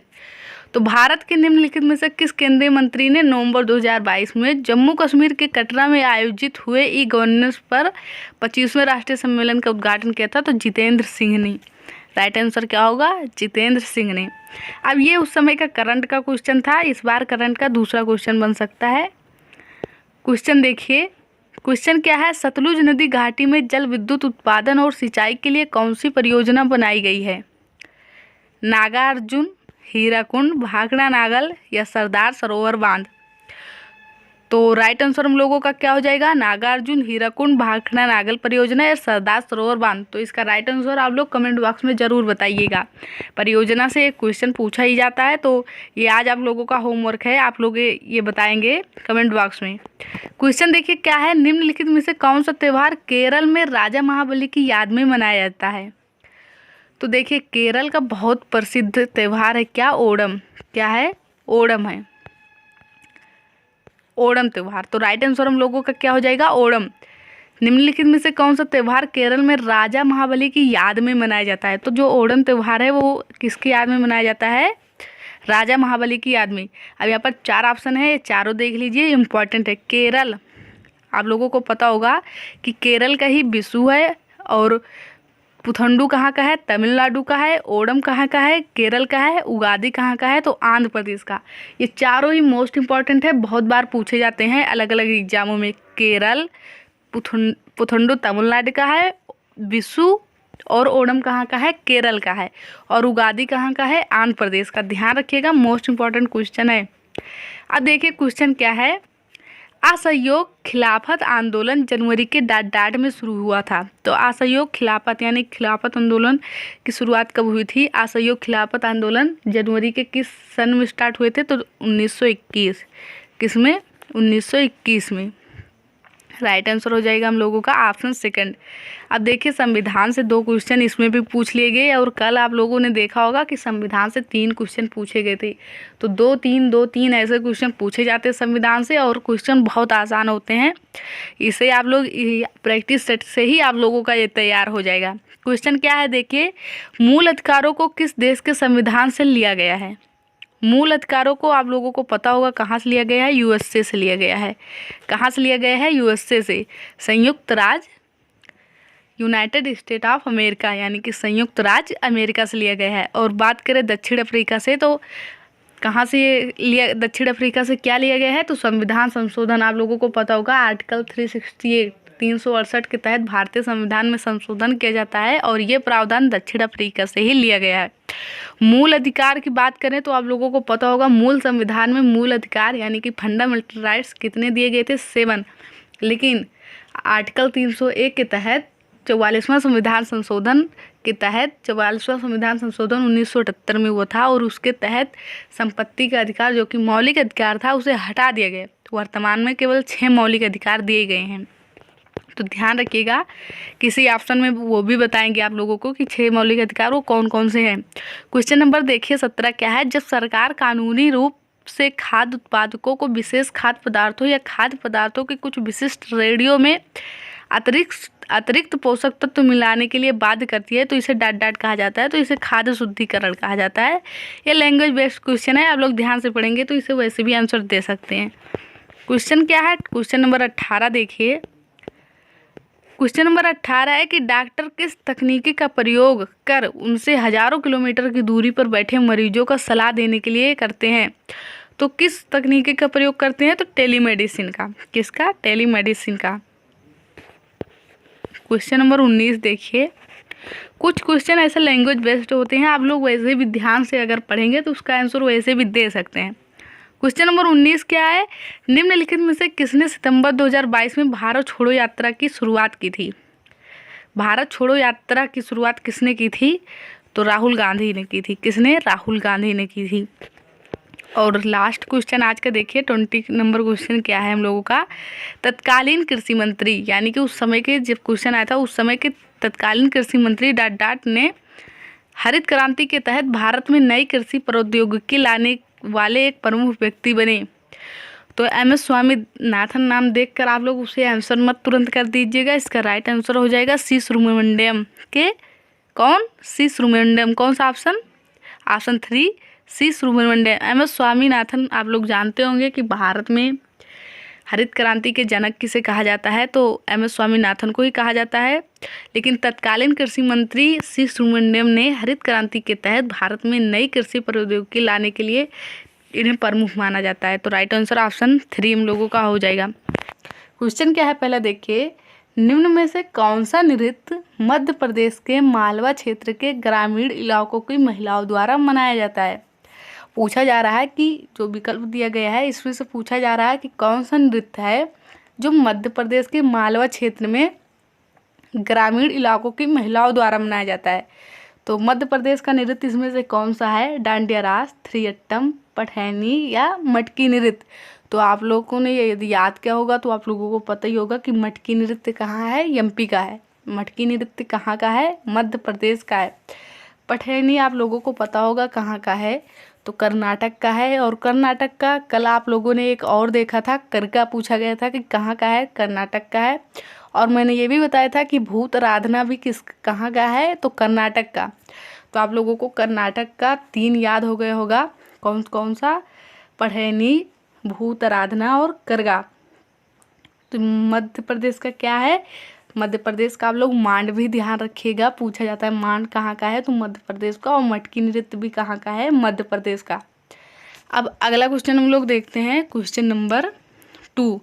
क्वेश्चन नंबर 2 खिलाड़ियों से संबंधित है। क्वेश्चन क्या देखिए, खिलाड़ियों और उनके जन्म के राज्य या केंद्र शासित प्रदेश से संबंधित निम्नलिखित में से कौन सा एक गलत मिलान है? पूछा गया है कि जो ये खिलाड़ी दिए गए हैं और ये कहाँ के निवासी हैं, यानी कि इनका कहाँ जन्म हुआ था, जो इसमें दिया गया है इसमें से कौन सा गलत है? सानिया मिर्जा महाराष्ट्र, बिल्कुल ठीक है। अंजुम चोपड़ा नई दिल्ली, मिताली राज तमिलनाडु, साइना नेहवाल हरियाणा। तो इसमें से आप देख रहे हैं कि कौन सा गलत है। ऑप्शन 3 मिताली राज का जन्म कहाँ हुआ था, यानी कि वो कहाँ की निवासी हैं, तो राजस्थान के जोधपुर में। मिताली राज आप लोगों को पता होगा क्रिकेट से संबंधित है, और ये किस राज्य के हैं, तो राजस्थान के जोधपुर से पूछा जाता है। आप लोगों ने कई बार क्वेश्चन देखा होगा कि सानिया मिर्जा की बुक कौन सी है। उन्होंने बुक लिखी है कौन, एस अगेंस्ट आर्ट्स। कौन सी पुस्तक लिखी है, एस अगेंस्ट आर्ट्स। तो मोस्ट इंपॉर्टेंट क्वेश्चन है, कई बार पूछा जाता है। अगला क्वेश्चन देखते हैं, क्वेश्चन नंबर 3 क्या है, और क्वेश्चन क्या है देखिए। भारतीय संविधान के 101वें संविधान संशोधन अधिनियम ने निम्न प्रणाली की शुरुआत की। पूछा जा रहा है 101वें संविधान संशोधन द्वारा कौन सी प्रणाली बनी थी। एक देश एक आय, एक देश एक कर, एक व्यक्ति एक कर, या एक व्यक्ति एक दर। तो आप लोगों को पता होगा कि 101वां संविधान संशोधन हुआ था तो जीएसटी लागू किया गया था। तो कौन सा है, एक देश एक कर। ऑप्शन 2 इसका राइट आंसर है। अगला क्वेश्चन देखिए, कोशिका द्रव्य में राइबोसोम, माइटोकॉन्ड्रिया और गाल्जी का जैसे डाट होते हैं। तो आपको पता होगा राइबोसोम, माइटोकॉन्ड्रिया और गाल्जी का क्या है, एक कोशिकांग है। क्या है, कोशिकांग।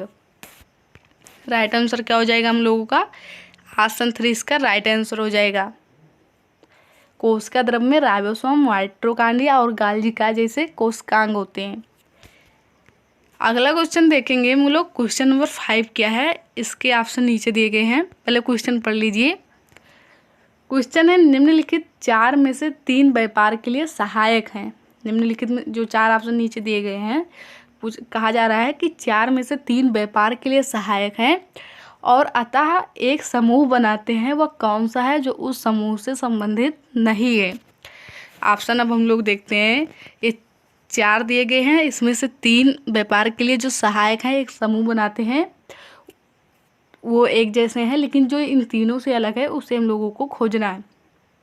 परिवहन, भंडारण और बीमा, ये तीनों व्यापार में सहायक होते हैं और तीनों एक समूह बनाते हैं, लेकिन कृषि इन सब से बिल्कुल अलग है। तो राइट आंसर ऑप्शन 2 हम लोगों का है। अगला क्वेश्चन देखिए, गौतम बुद्ध के भक्तों द्वारा मनाई जाने वाली बुद्ध पूर्णिमा। गौतम बुद्ध के भक्तों द्वारा मनाई जाने वाली बुद्ध पूर्णिमा हिंदू माह में डाट में मनाई जाती है। पूछा जा रहा है हिंदू के किस माह में मनाई जाती है। तो आप लोगों को पता होगा बुद्ध पूर्णिमा हिंदू महीने के किस माह में मनाई जाती है, बैसाख में। ऐसे पूछी जाती है कि गुरु नानक जयंती हिंदू माह के किस महीने में मनाई जाती है। तो आप लोगों को पता होगा कार्तिक। वैसे दीपावली भी कब मनाई जाती है, कार्तिक। होली किस महीने में मनाई जाती है, फागुन। तो ये सब यानी कि हिंदी कैलेंडर के अनुसार जो महीने होते हैं उसमें से पूछा जाता है। तो गौतम बुद्ध के भक्तों द्वारा मनाई जाने वाली बुद्ध पूर्णिमा यानी कि बुद्ध पूर्णिमा किस महीने में मनाई जाती है, बैसाख में। ऐसे ध्यान रखिएगा, गुरु नानक जयंती कार्तिक, दिवाली यानी कि दीपावली भी कार्तिक में मनाई जाती है और होली फागुन में मनाई जाती है। ये सारे क्वेश्चन आप लोग ध्यान रखिएगा। अगला क्वेश्चन देखिए, क्वेश्चन नंबर 7 क्या है। क्वेश्चन नंबर 7 है, सुनंदा नायर ने मुंबई विश्वविद्यालय से डाट नृत्य शैली में PhD पूर्ण की। उनकी थीसिस इंट्रिंसिक लिरिकल फेमिनिज्म में था। देखिए सुनंदा नायर, आप लोग ऐसे समझिए कि सुनंदा नायर किस नृत्य शैली से, किस क्लासिकल डांस से संबंधित है। किससे है, मोहिनीअट्टम। किससे है, मोहिनीअट्टम। क्वेश्चन एक बार फिर से देख लीजिए। सुनंदा नायर ने मुंबई विश्वविद्यालय से मोहिनीअट्टम नृत्य शैली में PhD पूर्ण की। उनकी थीसिस इंट्रिंसिक लिरिकल फेमिनिज्म में था। तो मोहिनीअट्टम, ऐसे ध्यान रखिए, सुनंदा नायर मोहिनीअट्टम क्लासिकल डांस से संबंधित है। अगला क्वेश्चन देखिए, बजरंग पुनिया ने किस टूर्नामेंट में दौलत नियाज बेको को हराकर कांस्य पदक जीता था। तो टोक्यो ओलंपिक 2020 आप लोगों को पता होगा कि बजरंग पुनिया ने इसमें क्या जीता था, कांस्य पदक। किसे हराया था, तो दौलत नियाज बेको को। अगला क्वेश्चन अब हम लोग देखते हैं, क्वेश्चन नंबर 9। क्वेश्चन नंबर 9 क्या है देखिए, निम्नलिखित में से कौन वाकाटक राज्यवंश का संस्थापक थे। तो ऐसे सिंपल क्वेश्चन भी पूछ लिया जाता है, संस्थापक भी। तो वाकाटक राजवंश के संस्थापक कौन थे? विंध्य शक्ति। ये आप लोगों को सबको पता होगा, वाकाटक वंश के संस्थापक विंध्य शक्ति थे। क्वेश्चन नंबर 10 क्या है देखिए, क्वेश्चन नंबर 10 है विकास की स्थिति के आधार पर संसाधनों का वर्गीकरण, विकास की स्थिति के आधार पर संसाधनों का वर्गीकरण किस प्रकार किया जाता है? तो राइट आंसर क्या होगा हम लोगों का? संभावित, विकसित स्टॉक और संचित कोष के आधार, किस पर? संभावित, विकसित स्टॉक और संचित कोष। राइट आंसर हम लोगों का ऑप्शन सेकंड है। विकास की स्थिति के आधार पर संसाधनों को वर्गीकरण संभावित, विकसित स्टॉक और संचित कोष में किया जाता है, ये ध्यान रखिएगा। अगला क्वेश्चन क्या है, पॉलिटी से क्वेश्चन है, भारतीय संविधान के किस अनुच्छेद के तहत मौलिक कर्तव्यों को परिभाषित किया गया है? तो आप लोगों को पता होगा कि मौलिक कर्तव्य कितने हैं? 11 मौलिक कर्तव्य हैं। किस भाग में है? भाग 4A में है। आर्टिकल कौन सा है? तो आर्टिकल 51A है। राइट आंसर क्या हो जाएगा? ऑप्शन थर्ड हम लोगों का राइट आंसर है। आप लोग ऑप्शन एक बार देख लीजिए। क्वेश्चन नंबर 11, ये क्वेश्चन तो लगभग हर पेपर में पूछ लिया जाता है, किसी न किसी शिफ्ट में जरूर आता है क्वेश्चन मौलिक कर्तव्य से। क्वेश्चन क्या है, भारतीय संविधान के किस अनुच्छेद के तहत मौलिक कर्तव्यों को परिभाषित किया गया है? तो आर्टिकल 51A राइट आंसर है। पूछा जाए किस भाग में है? तो भाग 4A में है। अगला क्वेश्चन देखिए क्या है, क्वेश्चन नंबर 12 हम लोगों का क्या है देखिए, क्वेश्चन नंबर 12 है करेंसी नोट और सिक्कों को कागजी मुद्रा कहते हैं। करेंसी नोट और सिक्कों को कागजी मुद्रा कहते हैं, इन्हें और किस नाम से जाना जाता है? ये भी पूछा जा रहा है। तो जो करेंसी नोट और सिक्के होते हैं उन्हें कागजी मुद्रा तो कहते ही हैं, उन्हें और क्या कहा जाता है? तो कानूनी निविदा भी कहा जाता है। ऑप्शन सेकंड राइट आंसर है। ऑप्शन सेकंड हम लोगों का राइट आंसर है कि करेंसी नोट और सिक्कों को कागजी मुद्रा कहा जाता है, इन्हें कानूनी निविदा भी कहा जाता है। अगला क्वेश्चन देखिए, क्वेश्चन नंबर 13 क्या है, वॉशिंग सोडा यानी कि धोने वाला सोडा, वॉशिंग सोडा का रासायनिक सूत्र क्या है? अब देखिए ऐसे भी क्वेश्चन पूछा जाता है, आप लोगों को पता होगा बेकिंग सोडा, धावन सोडा और जिसे देखिए वॉशिंग सोडा पूछा गया है। तो वॉशिंग सोडा जो होता है पूछा जा रहा है रासायनिक सूत्र क्या है इसका? तो Na2CO3 मैंने पहले भी बताया था आप लोगों को, सोडियम कार्बोनेट, यानी कि वॉशिंग सोडा को सोडियम कार्बोनेट भी कहा जाता है। पूछा जा रहा है इसका सूत्र क्या है? तो Na2CO3 मैंने इसे पिछले प्रैक्टिस सेट में आप लोगों को बताया था। और बेकिंग सोडा का सूत्र क्या होता है? बेकिंग सोडा का सूत्र क्या होता है? NaCO3, जिसे सोडियम बाइकार्बोनेट कहा जाता है। और पिछले प्रैक्टिस सेट में ये क्वेश्चन आया भी था। तो राइट आंसर हम लोगों का क्या हो जाएगा? Na2CO3 × 10H2O। देखिए पूरा ऑप्शन देख लीजिए आप लोग, क्योंकि ऐसे भी कभी 5H2O दे देगा तो आप लोग फंस जाएंगे। Na2CO3 × 10H2O, Na2CO3 × 10H2O, ध्यान रखिएगा। राइट आंसर ऑप्शन 3 है। अगला क्वेश्चन देखिए, पूछा जा रहा है कि पश्चिम बंगाल, वेस्ट बंगाल किस देश के साथ अपनी सबसे लंबी सीमा साझा करता है? तो आप लोग भारत का मैप जानते होंगे, तो आप लोगों को अच्छे से पता होगा कि बांग्लादेश। पश्चिम बंगाल किस देश के साथ अपनी सबसे लंबी सीमा साझा करता है? तो बांग्लादेश। अगला क्वेश्चन देखेंगे, क्वेश्चन नंबर 15 क्या है हम लोगों का? क्वेश्चन नंबर 15 है निम्नलिखित में से कौन सार्वजनिक क्षेत्र की कंपनी का उदाहरण नहीं है? सेल, ONGC और भेल। आप लोगों को पता होगा ये सार्वजनिक कंपनी है, लेकिन NSE जो है, NSE ये सार्वजनिक कंपनी का उदाहरण, यानी कि ये सार्वजनिक कंपनी नहीं है। अगला क्वेश्चन देखिए, विनिर्मित वस्तुओं का निर्यात, व्यापार और वाणिज्य को क्या करता है? विनिर्मित वस्तुओं का व्यापार, विनियमित वस्तुओं का निर्यात, विनियमित वस्तुओं का निर्यात व्यापार और वाणिज्य को फैलाता है। क्या करता है? फैलाता है। क्वेश्चन क्या है अच्छे से देख लीजिए, विनिर्मित वस्तुओं का निर्यात व्यापार और वाणिज्य को क्या करता है? फैलाता है। अगला क्वेश्चन देखिए, क्वेश्चन नंबर 17 क्या है हम लोगों का? क्वेश्चन नंबर 17 है नवंबर 2022 तक की स्थिति के अनुसार भारत में एक राजनीतिक दल राष्ट्रवादी कांग्रेस पार्टी के अध्यक्ष कौन है? नवंबर 2022 तक की स्थिति के अनुसार भारत में एक राजनीतिक दल जो है राष्ट्रवादी कांग्रेस पार्टी, इसके अध्यक्ष कौन है? राइट आंसर क्या होगा? शरद पवार। राइट आंसर क्या है इसका? शरद पवार है। नवंबर 2022 की स्थिति के अनुसार पूछा गया था, तो आंसर क्या होगा? शरद पवार भारतीय राष्ट्रीय कांग्रेस पार्टी के अध्यक्ष है। अगला क्वेश्चन देखिए, 1928 में दिल्ली में फिरोज शाह कोटला मैदान में एक बैठक में डाट की स्थापना की गई। इसके नेताओं में भगत सिंह, जतिन दास और अजय घोष थे। तो आप लोगों को एक मॉडर्न हिस्ट्री का क्वेश्चन है, ये तो आप लोगों को पता होगा। 1928 में किसकी स्थापना हुई थी? तो हिंदुस्तान सोशलिस्ट रिपब्लिकन एसोसिएशन की स्थापना हुई थी। किसकी हुई थी? Hindustan socialist Republican association. Right answer क्या होगा? ऑप्शन 3। कहाँ हुई थी ये भी देखिए, तो फिरोज शाह कोटला मैदान में हुई थी। कहाँ? फिरोज शाह कोटला मैदान में एक बैठक हुई थी, वहीं पर इस कंपनी की स्थापना की गई। अगला क्वेश्चन देखिए, कभी कभी नेताओं भी पूछ लिया जाता है, इसके कौन कौन से प्रमुख नेता थे? तो भगत सिंह, जतिन दास और अजय घोष। अगला क्वेश्चन हम लोग देखेंगे क्वेश्चन नंबर 19। क्वेश्चन 19 क्या है? क्वेश्चन नंबर 19 है, नवंबर 2022 में भारत के विधि आयोग के अध्यक्ष के रूप में किसे नियुक्त किया गया?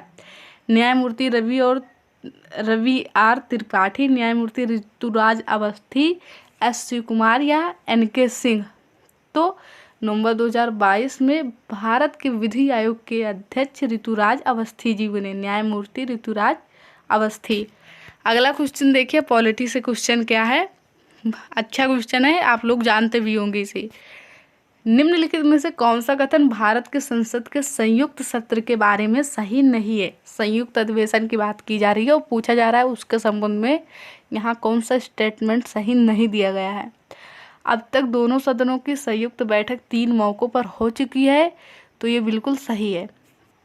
राज्यसभा के सभापति संयुक्त सत्र की अध्यक्षता करते हैं, तो बिल्कुल गलत है। आप लोगों को पता होगा संयुक्त अधिवेशन बुलाते हैं हमारे प्रेसिडेंट है, लेकिन संयुक्त अधिवेशन की यानी कि अध्यक्ष के रूप में कार्य कौन करते हैं? तो लोकसभा अध्यक्ष कौन करते हैं? लोकसभा के अध्यक्ष करते हैं, ना कि राज्यसभा के सभापति। देखिए तीसरा क्या है, राष्ट्रपति संयुक्त सत्र के लिए दोनों सदनों की बैठक बुला सकता है, ये बिल्कुल सही है। राष्ट्रपति ही बुलाते हैं। किस अनुच्छेद के तहत? तो अनुच्छेद 108 के तहत संयुक्त अधिवेशन कौन बुलाते हैं? हमारे राष्ट्रपति। देखिए चौथा ऑप्शन क्या है, संसद के दोनों सदनों के बीच गतिरोध को दूर करने के लिए संयुक्त सत्र का आयोजन किया जाता है, तो बिल्कुल सही है। तो राइट आंसर हम लोगों का क्या हो जाएगा? Option second. क्वेश्चन पूछा गया था निम्नलिखित में से कौन कथन भारत के, क्वेश्चन क्या पूछा गया था, कौन कथन भारत के संसद के संयुक्त सत्र के बारे में सही नहीं है? तो सही नहीं है कौन सा? ऑप्शन सेकंड, राज्यसभा के सभापति संयुक्त सत्र की अध्यक्षता करते हैं। ये गलत है क्योंकि लोकसभा अध्यक्ष करते हैं। कौन करते हैं? लोकसभा के हेड करते हैं, अध्यक्ष करते हैं। प्लास्टर ऑफ पेरिस का रासायनिक नाम क्या है? प्लास्टर ऑफ पेरिस का रासायनिक नाम क्या है? तो फ्रेंड्स देखिए, सबसे पहले आप लोग प्लास्टर ऑफ पेरिस का रासायनिक सूत्र देखिए। क्या होता है प्लास्टर ऑफ पेरिस का रासायनिक सूत्र? तो CaSO4 into half H2O। Plaster of Paris का रासायनिक सूत्र क्या होता है? CaSO4 into half H2O। इसे देखकर आप लोग वैसे भी इसका नाम बना सकते हैं कि कैल्शियम सल्फेट। क्या होता है? Calcium sulphate. और हाफ H2O क्या बनेगा? हेमीहाइड्रेट। क्या बनेगा? हेमीहाइड्रेट। तो आंसर हम लोगों का क्या हो जाएगा? ऑप्शन 4। और अगर आप लोग लगातार ये प्रैक्टिस सेट मेरे साथ सॉल्व कर रहे हैं, तो आप लोगों ने अभी तक हर प्रैक्टिस सेट में देखा होगा कि एक क्वेश्चन इस तरह से जरूर आता है, या तो रासायनिक नाम पूछेगा या तो रासायनिक सूत्र। और अब तक आप लोगों ने क्या क्या सीख लिया होगा? Sodium bicarbonate, sodium carbonate, carbon dioxide, calcium carbonate. तो ये सारे आप लोगों ने पिछले प्रैक्टिस सेट में सॉल्व कर लिया होगा। तो अगर आप लोग लगातार प्रैक्टिस सेट भी सॉल्व कर लेते हैं तो साइंस का क्वेश्चन इससे बाहर नहीं जाने वाला है। अब देखते हैं हम लोग अपना सेकंड नंबर क्वेश्चन। और क्वेश्चन क्या है देखिए, राष्ट्रीय आय की गणना में कितने वर्ष की समय अवधि को ध्यान में रखा जाता है? तो जब राष्ट्रीय आय की गणना होती है तो कितने वर्ष का ध्यान में रखा जाता है? सिंपल सा क्वेश्चन है, आप सब लोगों को पता होगा। ऑप्शन सेकंड, 1 वर्ष का ध्यान रखा जाता है। जब राष्ट्रीय आय की गणना होती है तो कितने समय अवधि को ध्यान में रखा जाता है? 1 वर्ष की। अब हम लोग देखते हैं अपना क्वेश्चन नंबर 3। और क्वेश्चन नंबर 3 पूछा जा रहा है कि 2022 के अनुसार बताना है कि भव्य बिश्नोई किस राजनीतिक दल से संबंधित थे। क्वेश्चन क्या है देखिए, नवंबर 2022 तक की स्थिति के अनुसार भव्य बिश्नोई जो नवंबर 2022 में आदमपुर हरियाणा से विधानसभा के सदस्य के रूप में चुने गए थे, वो किस राजनीतिक दल से संबंधित थे। तो Bharatiya Janata party. Right answer क्या है, भव्य बिश्नोई किस पार्टी से संबंधित है, भव्य बिश्नोई भारतीय जनता पार्टी। अगला क्वेश्चन क्या है, अब अगला क्वेश्चन देखते हैं हम लोग, क्वेश्चन नंबर अपना 4। और पूछा जा रहा है कि नीरज चोपड़ा ने 2020 में ओलंपिक खेलों में कितने मीटर की दूरी तक भाला फेंककर स्वर्ण पदक जीता था। अब आप लोग जानते हैं कि टोक्यो ओलंपिक 2020 में नीरज चोपड़ा जी ने स्वर्ण पदक जीता था, इसलिए क्वेश्चन मोस्ट इम्पॉर्टेंट बनता है। अब इस बार आप लोग जान रहे हैं कि जो पेरिस में ओलंपिक हुआ है उसमें इन्होंने सिल्वर जीता है, लेकिन 2020 में जो टोक्यो ओलंपिक हुआ था उसमें स्वर्ण पदक जीता था, इसलिए पूछा जा रहा है कि कितने मीटर की दूरी तक उन्होंने भाला फेंका था। तो 87.58 मीटर, कितना, 87.58 मीटर। राइट आंसर ऑप्शन 3 है। और इस बार तो 89 पॉइंट समथिंग कुछ फेंका है, एग्जैक्ट वैल्यू मुझे पता नहीं है, लेकिन 89 दशमलव कुछ आगे है। अगला क्वेश्चन देखिए, क्वेश्चन नंबर 5। क्वेश्चन नंबर 5 क्या है, जम्मू और कश्मीर पुनर्गठन संशोधित विधेयक 2021 को डाट को राज्यसभा में पेश किया गया था। तो जम्मू और कश्मीर पुनर्गठन विधेयक जो है वो 4 फरवरी 2021, राइट आंसर क्या होगा इसका, 4 फरवरी 2021 को राज्यसभा में पेश किया गया था। जम्मू और कश्मीर पुनर्गठन विधेयक जो है वो 4 फरवरी 2021 को राज्यसभा में पेश किया गया था। और ये मोस्ट इम्पॉर्टेंट क्वेश्चन बनता है। और आप लोगों ने एक क्वेश्चन और भी देखा होगा कि पूछा जाता है कि जम्मू और कश्मीर से एक पुस्तक बहुत प्रसिद्ध है, आप लोगों को पता होगा, राज तरंगिणी। ये पूछा जाता है राज तरंगिणी किस जम्मू और कश्मीर का विस्तार या उसके बारे में जानकारी किस पुस्तक में है, तो राज तरंगिणी में है, आप लोग ध्यान रखिएगा। और ये क्वेश्चन कई बार पूछा गया है। अगला क्वेश्चन देखिए क्या है, जून 2022 में केंद्रीय प्रत्यक्ष कर बोर्ड CBDT के नए अध्यक्ष के रूप में किसे नियुक्त किया गया। तो किसे नियुक्त किया गया है, नितिन गुप्ता राइट आंसर है। CBDT central board direct tax क्या होगा, सेंट्रल बोर्ड डायरेक्ट टैक्स के नए अध्यक्ष के रूप में किसे नियुक्त किया गया जून 2022 में, नितिन गुप्ता जी को। अगला क्वेश्चन क्या है देखिए, निम्नलिखित में से किसे 2012 में केरल राज्य, मैंने आप लोगों को बताया था कि केरल राज्य के 2 क्लासिकल डांस है, एक तो कथकली है और एक क्या है, मोहिनीअट्टम। तो यहाँ पर क्वेश्चन क्या पूछा जा रहा है कि 2012 में केरल राज्य की कथकली पुरस्कार से सम्मानित किया गया था, यानी कि किसे सम्मानित किया गया था। तो किसे किया गया था, कलामंडलम वसुपिसा रोडिगो। राइट आंसर हम लोगों का सेकंड ऑप्शन ही है इसका, कलामंडलम वसुपिसा रोडिगो 2012 में केरल राज्य कथकली पुरस्कार से सम्मानित किया गया था। क्वेश्चन नंबर अब हम लोग 8 देखते हैं और हिस्ट्री से क्वेश्चन है। क्वेश्चन क्या है देखिए, अशोक ने अपने शिलालेख में उल्लेख किया है कि उसने राजा बनने के कितने वर्ष बाद कलिंग पर विजय प्राप्त की थी। तो 8 वर्ष इसका राइट आंसर होगा। 8 वर्ष बाद वो राजा बने थे, उसके 8 वर्ष बाद वो कलिंग पर उन्होंने युद्ध यानी कि कलिंग पर विजय प्राप्त की थी। और आप लोगों को पता होगा कि कलिंग विजय के बाद ही उनका हृदय परिवर्तित हुआ, वहाँ के जनसंहार को देखकर उनका हृदय परिवर्तित हुआ था। तो राइट आंसर हम लोगों का ऑप्शन 4 है, 8 वर्ष बाद उन्होंने कलिंग पर विजय प्राप्त की थी। अगला क्वेश्चन देखिए, निम्नलिखित में से कौन सी भारत की अंतिम पंचवर्षीय योजना थी।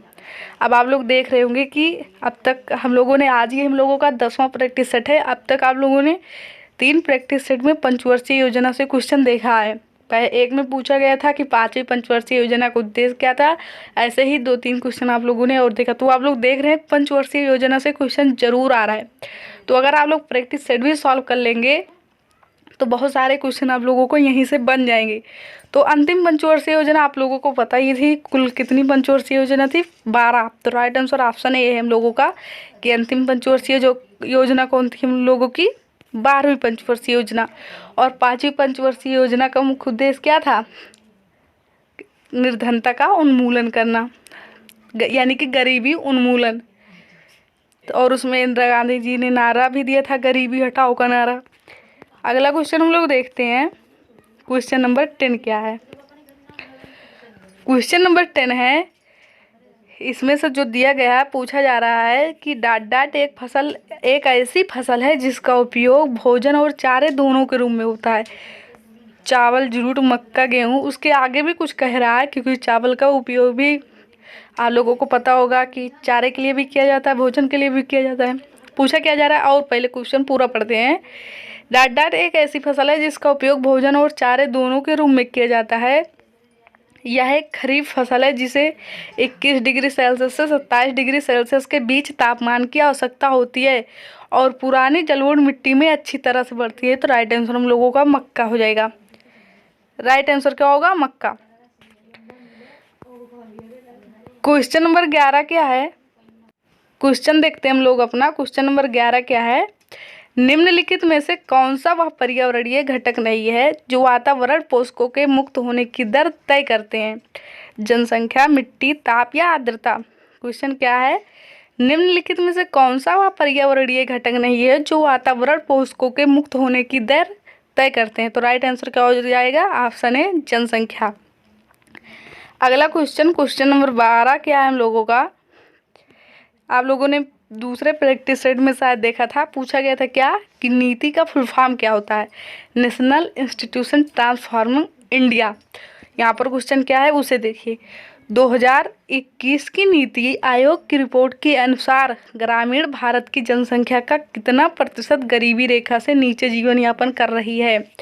तो 2021 की नीति आयोग की रिपोर्ट के अनुसार 32.75% ग्रामीण भारत की जनसंख्या गरीबी रेखा के नीचे जीवन यापन कर रही है। राइट आंसर ऑप्शन सेकंड है 32.75। और अगला क्वेश्चन क्या है हम लोगों का देखिए। 1919 में गांधी जी ने डाट के विरोध में सत्याग्रह का आह्वान किया था। तो आप लोगों को पता होगा 1919 में क्या आया था? 1919 में आया था रॉलेट एक्ट। राइट आंसर क्या हो जाएगा हम लोगों का? Rowlatt act. आप लोगों को पता होगा कि रॉलेट एक्ट क्या था? 1919 में आया था, इसके विरोध में गांधी जी ने सत्याग्रह का आह्वान किया था। रॉलेट एक्ट आप लोगों को पता होगा कि इसके तहत यदि ब्रिटिश अधिकारियों को किसी पर भी शंका होती थी कि ये ब्रिटिशों के विरुद्ध कोई साजिश कर रहे हैं, किसी चीज़ का विरोध कर रहे हैं, तो वो बिना उनको बताए या बिना कुछ किए, बिना कहीं पर कुछ किए, वो उन्हें डायरेक्ट ले जाकर बंद कर देते थे।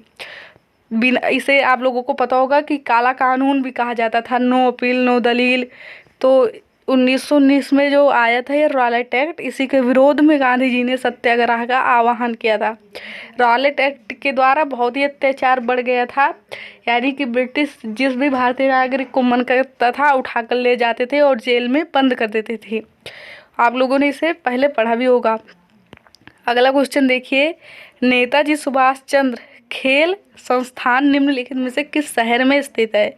तो नेताजी सुभाष राष्ट्रीय खेल संस्थान कहाँ स्थित है? पटियाला में। कहाँ स्थित है? पटियाला में स्थित है। नेताजी सुभाष खेल संस्थान कहाँ स्थित है? पटियाला में। राइट आंसर इसका पटियाला है। नीचे ऑप्शन होगा, ऑप्शन थर्ड इसका राइट आंसर है। नेताजी सुभाष खेल संस्थान कहाँ है? पटियाला में। अगला क्वेश्चन देखिए। मूल अधिकारों की अवधारणा किस देश के संविधान से ली गई है? तो यूएस से, संयुक्त राज्य अमेरिका से। ये आप लोगों को पता भी होगा कि मूल अधिकारों की ये अब की सेकंड बार पूछा गया है। आप लोगों ने पिछले प्रैक्टिस सेट को सॉल्व किया है तो तब भी आप लोगों को पता होगा कि इस मूल अधिकारों की अवधारणा कहाँ से ली गई है? संयुक्त राज्य अमेरिका से। और आप लोगों ने मौलिक कर्तव्य भी आप लोगों को पता होगा कि आर्टिकल 51 एवं भाग 4A में इसका वर्णन किया गया है और मौलिक कर्तव्य बहुत पूछा जाता है। क्वेश्चन नंबर 16 क्या है देखिए। क्वेश्चन नंबर 16 है कि रक्षाबंधन भाई और बहन के बीच रिश्ते की भावात्मकता को व्यक्त करने वाला त्यौहार है। 2022 में यह किस महीने में मनाया जाता है? तो अगस्त महीने में मनाया जाता है, आप लोगों को पता होगा। और पिछले प्रैक्टिस यानी कि पिछले प्रैक्टिस सेट को अगर आप लोगों ने सॉल्व किया तो आप लोगों को पता होगा कि पूछा गया था कि बुद्ध पूर्णिमा हिंदू माह में किस महीने में मनाया जाता है? तो बैसाख में मनाया जाता है। तो पिछले चीज़ों को भी आप लोग ध्यान रखा करिए, याद कर लीजिए, क्योंकि पता नहीं है कि क्वेश्चन कहाँ से पूछा जाए। तो बुद्ध पूर्णिमा किस महीने में? बैसाख महीने में। वहीं पूछा जाए कि दीपावली किस महीने में? कार्तिक महीने में। होली किस महीने में? फागुन महीने में।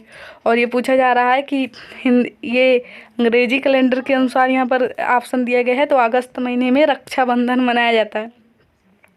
यानी कि वैसे पूछ ले हिंदी में तो श्रावण हो जाएगा। अगला क्वेश्चन देखिए, क्वेश्चन क्या है देखिए, डाट खुदरा विक्रेताओं के लिए गोदाम में स्टॉक रखते हैं, यानी कि कौन खुदरा विक्रेताओं के लिए गोदाम में स्टॉक रखते हैं ताकि खुदरा विक्रेताओं को जब भी उनकी आवश्यकता हो उन्हें सामान उपलब्ध कराया जा सके। तो जो थोक विक्रेता होते हैं वो खुदरा विक्रेताओं के लिए गोदाम में स्टॉक रखते हैं। राइट आंसर हम लोगों का क्या हो जाएगा? ऑप्शन ए इसका राइट आंसर है। और पॉलिटी से सेकंड को देखिए, 2 क्वेश्चन पूछा जा रहा है हर सेट में पॉलिटी से, और पॉलिटी के क्वेश्चन बहुत ही सिंपल होते हैं। क्वेश्चन क्या है? राज्य के महाधिवक्ता की नियुक्ति किसके द्वारा की जाती है? आप लोगों को पता होगा केंद्र में महान्यायवादी होते हैं और राज्य में महाधिवक्ता होते हैं। महान्यायवादी को हम लोग अटॉर्नी जनरल कहते हैं और जो राज्य में होते हैं उन्हें एडवोकेट जनरल कहते हैं। तो पूछा जा रहा है राज्य के महाधिवक्ताओं की नियुक्ति कौन करते हैं? राज्य के महाधिवक्ताओं की नियुक्ति कौन करते हैं? राज्यपाल, हमारे गवर्नर करते हैं। राइट आंसर ऑप्शन सेकंड हो जाएगा। अगला क्वेश्चन हम लोग देखते हैं, क्वेश्चन नंबर 19 क्या है? क्वेश्चन नंबर 19 है, गंगा नदी निम्नलिखित में से किस जल निकाय में जा मिलती है? यानी कि पूछा जा रहा है गंगा नदी कहाँ जाकर मिलती है? तो गंगा नदी कहाँ जाकर मिलती है? बंगाल की खाड़ी, बे ऑफ बंगाल में। और सबसे लास्ट क्वेश्चन क्या है देखिए आज का, क्वेश्चन नंबर 20। क्वेश्चन नंबर 20 है कि निम्नलिखित में से कौन सी लोक नृत्य शैली हरियाणा राज्य से संबंधित नहीं है? निम्नलिखित में से कौन सी लोक नृत्य शैली हरियाणा राज्य से संबंधित नहीं है? तो हरियाणा से फाग, गुग्गा और खोरिया। कौन कौन? फाग, गुग्गा और खोरिया, ये सब हरियाणा के राज्य से संबंधित है, लेकिन रऊफ वहाँ का नहीं है। तो राइट आंसर ऑप्शन है इसका राइट। पहला क्वेश्चन है, विटामिन डी की कमी से कौन सा रोग होता है? सिंपल सा क्वेश्चन है, लेकिन आप लोग देखेंगे तो विटामिन से लगभग कोई भी एग्जाम हो एक क्वेश्चन आ ही जाता है। तो विटामिन डी की कमी से कौन सा रोग होता है? आप लोगों को पता होगा रिकेट्स रोग होता है। अब हम लोग इसमें जो ज़्यादा विटामिन पूछे जाते हैं उन सारे क्वेश्चनों को देख लेते हैं। देखिए, बात करें विटामिन ए की, पूछा जाता है विटामिन ए की कमी से कौन सा रोग होता है? तो विटामिन ए की कमी से रतौंधी रोग होती है। बात करें कि विटामिन बी की कमी से कौन सा रोग होता है? तो विटामिन बी की कमी से बेरी रोग होता है। विटामिन सी की कमी से कौन सा रोग होता है? विटामिन सी की कमी से स्कर्वी रोग होता है। और विटामिन डी की कमी से कौन सा रोग होता है? तो रिकेट्स, जिसे सूखा रोग भी कहा जाता है। तो vitamin A, B, C, D बहुत ही पूछे जाते हैं कि इनके कारण से कौन सा रोग होता है। अब यहीं पर हम लोग एक क्वेश्चन और भी जान लेते हैं जो बार बार पूछा जाता है कि कौन से विटामिन वसा में घुलनशील हैं और कौन से विटामिन पानी में घुलनशील हैं। तो विटामिन बी और सी किस में घुलनशील है? विटामिन बी और सी पानी में घुलनशील है। और वहीं बात कर ले हम लोग ए, डी, ई और के, ये किस में घुलनशील हैं? तो ये वसा में घुलनशील हैं। कैसे ध्यान रखेंगे? तो ध्यान रखिएगा, देखिए बी और सी से कैसे ध्यान रखेंगे? भैंस गई पानी में, भैंस गई पानी में, तो बी और सी भैंस से हो जाएगा, और गई पानी में तो ध्यान रखेंगे कि पानी में घुलनशील है। और बाकी इसे ध्यान रखेंगे कि ए, डी, ई के किस में घुलनशील है? तो वसा में। बार बार क्वेश्चन पूछा जाता है, ये सारे क्वेश्चन आप लोग बिल्कुल ध्यान रखेंगे। बढ़ते हैं नेक्स्ट क्वेश्चन में। क्वेश्चन ये आप लोग ध्यान रखिएगा, विटामिन डी की कमी से कौन सा रोग होता है? तो रिकेट्स। अगला क्वेश्चन हम लोग देखते हैं, ऐसे जो क्वेश्चन आएगा उससे रिलेटेड जितने क्वेश्चन बन सकेंगे हम लोग सारे क्वेश्चन इसी में देख लेंगे। क्वेश्चन क्या है देखिए, यामिनी कृष्णमूर्ति का संबंध किस शास्त्रीय नृत्य से है। तो यामिनी कृष्णमूर्ति का संबंध किस शास्त्रीय नृत्य से है, तो आप लोगों को पता ही होगा कि भरतनाट्यम से है। किससे है? भरतनाट्यम से। देखिए यहाँ बात करें भरतनाट्यम की, आप लोगों को मैंने बताया था कि ये तमिलनाडु का क्लासिकल डांस है। कहाँ का है? तमिलनाडु का क्लासिकल डांस है। और तमिलनाडु यानी कि भरतनाट्यम शास्त्रीय नृत्य जो इम्पॉर्टेंट हैं, बहुत पूछे जाते हैं, उनका नाम आप लोग ध्यान रखेंगे कि पद्मा सुब्रमण्यम, सोनल मानसिंह, यामिनी कृष्णमूर्ति, वैजंती माला, ये सभी किसकी हैं? भरतनाट्यम की प्रसिद्ध क्लासिकल डांसर हैं ये लोग, और बहुत ही पूछी जाती है। यहाँ तक की बात करें तो यामिनी कृष्णमूर्ति का 2024 में ही निधन हो गया है। ये बहुत ही इम्पोर्टेंट है, ये ज़रूर पूछी जाएंगी, तो ध्यान रखिएगा।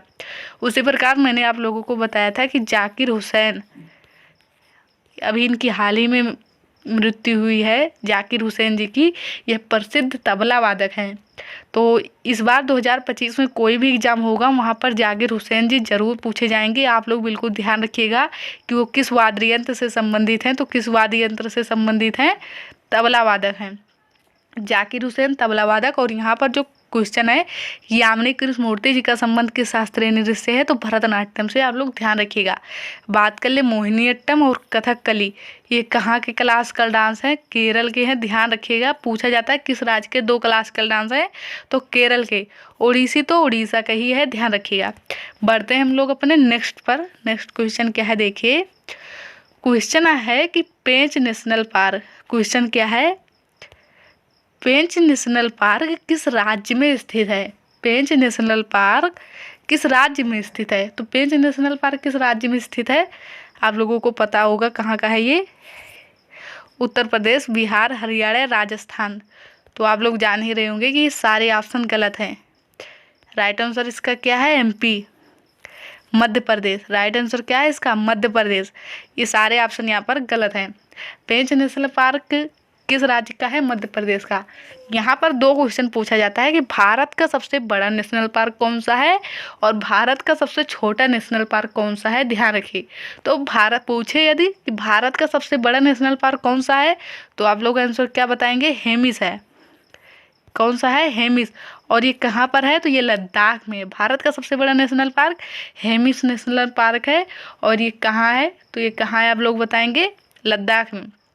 और वहीं पर पूछे कि सबसे छोटा नेशनल पार्क कौन सा है, तो साउथ बटन है। क्या बताएंगे आंसर आप लोग? South button. और ये कहाँ है? तो ये लक्षद्वीप में है, ध्यान रखिएगा। ये सारे क्वेश्चन मोस्ट इंपॉर्टेंट है, आप लोग ध्यान रखिएगा। वहीं पर पूछा जाता है कि भारत में अब तक कुल कितने राष्ट्रीय उद्यान हैं, तो कितने हैं भारत में? पूछा जाता है क्वेश्चन कुल कितने राष्ट्रीय उद्यान है, तो 106 है। और पूछा जाता है कि मध्य प्रदेश में कितना नेशनल पार्क है, तो 11। तो ये सारे क्वेश्चन इतने इंपॉर्टेंट है कि आप लोग देखेंगे हर पेपर में पूछा जाता है। तो ये सारे क्वेश्चन आप लोग बिल्कुल ध्यान रखेंगे। अब हम लोग बढ़ते हैं अपने नेक्स्ट क्वेश्चन पर। और क्वेश्चन नंबर 4 क्या है हम लोगों का देखिए। क्वेश्चन नंबर 4 है संविधान को अंगीकृत कब किया गया था। दो क्वेश्चन फंसाता है कि संविधान को लागू कब किया गया, और एक पूछा जाता है संविधान को पारित कब किया गया या अंगीकृत कब किया गया। तो संविधान को अंगीकृत कब किया गया था? 1951, 1947, 1950 या 1949 में। तो आप लोगों को पता होगा कि 26 नवंबर 1949 को हमारा संविधान पारित यानी कि अंगीकृत कर दिया गया था।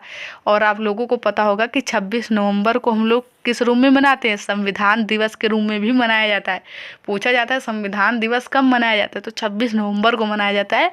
क्यों मनाया जाता है? क्योंकि 26 नवंबर 1949 को हमारा संविधान अंगीकृत कर दिया गया था। तो राइट आंसर हम लोगों का क्या हो जाएगा? राइट आंसर हो जाएगा 1949। 26 नवंबर 1949 को हमारा संविधान क्या हुआ था? अंगीकृत कर दिया गया था। और 26 जनवरी 1950 को क्या हुआ था? संविधान लागू किया गया था। तो ये क्वेश्चन आप लोग ध्यान रखेंगे। अगला क्वेश्चन देखिए, क्वेश्चन क्या है, बंगाल का प्रथम गवर्नर जनरल। क्वेश्चन क्या है, बंगाल का प्रथम गवर्नर जनरल कौन था? तो आप लोगों को पता होगा कि 1773 में क्या आया था? 1773 में आया था रेगुलेटिंग एक्ट। क्या आया था? क्योंकि कंपनी अपनी मनमानी बहुत कर रही थी, तो उसके लिए कोर्ट ऑफ डायरेक्टर नियुक्त किए गए थे। ब्रिटिश ताज के द्वारा यहाँ आए थे और कंपनियों को रेगुलेट करने के लिए, उन्हें अधिनियमित करने के लिए रेगुलेटिंग एक्ट आया था 1773 में। इसके द्वारा क्या किया गया था? बंगाल के गवर्नर जनरल को गवर्नर जनरल बना दिया गया था और मुंबई और मद्रास के जो गवर्नर थे उन्हें बंगाल के गवर्नर जनरल के अधीन कर दिया गया था। और पहले गवर्नर जनरल कौन बने थे? तो वारेन हेस्टिंग्स बने थे। कौन बने थे? वारेन हेस्टिंग्स बने थे। तो ध्यान रखेंगे आप लोग। पूछा जाए बंगाल के प्रथम गवर्नर कौन थे, तो रॉबर्ट क्लाइव आंसर आप लोग दीजिएगा। लेकिन पूछा जाए कि बंगाल का प्रथम गवर्नर जनरल कौन था, ये क्वेश्चन ध्यान रखिएगा। गवर्नर जनरल पूछे, बंगाल का पूछे, तो आप लोग आंसर क्या बताएंगे? तो आंसर बताएंगे वारेन हेस्टिंग्स। और पूछा जाए किस एक्ट के द्वारा बनाया गया था, तो 1773 का रेगुलेटिंग एक्ट के तहत बनाया गया था। यहाँ पर आंसर है ऑप्शन 3 हम लोगों का राइट आंसर है वारेन हेस्टिंग्स। राइट आंसर क्या है? Warren Hastings. अगला क्वेश्चन हम लोग देखेंगे और वहीं पर पूछा जाए कि भारत का प्रथम वायसराय कौन था, तो आप लोग आंसर क्या देंगे? भारत का प्रथम वायसराय कौन था अगर पूछा है तो लॉर्ड कैनिंग। और वहीं पर पूछे भारत का प्रथम गवर्नर जनरल, तो विलियम बेंटिंग। ये 3 क्वेश्चन है। पहला पूछा जाता है कि बंगाल का प्रथम गवर्नर, तो रॉबर्ट क्लाइव। बंगाल का प्रथम governor general Warren Hastings. Bharat का प्रथम गवर्नर जनरल पूछे तो विलियम बेंटिंग। और वहीं पर पूछे कि भारत का प्रथम वायसराय कौन था, तो क्या आंसर देंगे? Canning, Lord Canning. क्योंकि 1857 की क्रांति हुई थी। 1858 में शासन जो है ब्रिटिश ताज को दे दिया गया था। वहाँ पर गवर्नर जनरल को हटाकर वायसराय बना दिया गया था। और भारत के प्रथम वायसराय कौन बने थे? तो राइट आंसर हो जाएगा क्या? Lord Canning. और स्वतंत्र भारत के प्रथम वायसराय पूछे कि प्रथम भारतीय वायसराय कौन बने थे या गवर्नर जनरल कौन बने थे? श्री राजगोपालाचारी। आप लोगों को पता होगा। तो ये सारे क्वेश्चन है, कन्फ्यूजन हो गई होगी, तो आप लोग वीडियो को दोबारा देख लीजिएगा, सारी बातें समझ में आ जाएंगी। अगला क्वेश्चन देखिए, क्वेश्चन नंबर 6 क्या है? भारत में न्यूनतम मजदूरी अधिनियम किस वर्ष में लागू किया गया था? भारत में न्यूनतम मजदूरी अधिनियम किस वर्ष लागू किया गया था? 1948 में।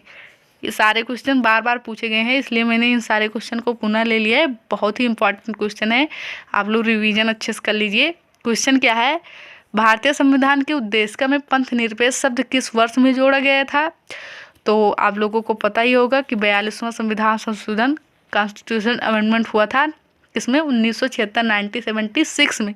और उसमें 3 नए शब्द जोड़े गए थे, पंथ निरपेक्ष, अखंडता और समाजवाद को। और भारत के उद्देश्य का यानी कि प्रस्तावना में मात्र अभी तक एक बार ही संविधान संशोधन हुआ है। भारत के उद्देश्य में मात्र एक ही बार संशोधन हुआ है, वो भी 42वां संविधान संशोधन 1976। ध्यान रखिएगा, मोस्ट इंपॉर्टेंट क्वेश्चन है, बार बार पूछे जाते हैं।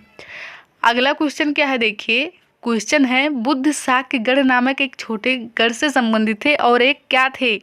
तो सबसे पहले जानिए कि गौतम बुद्ध जी के बचपन का नाम क्या था?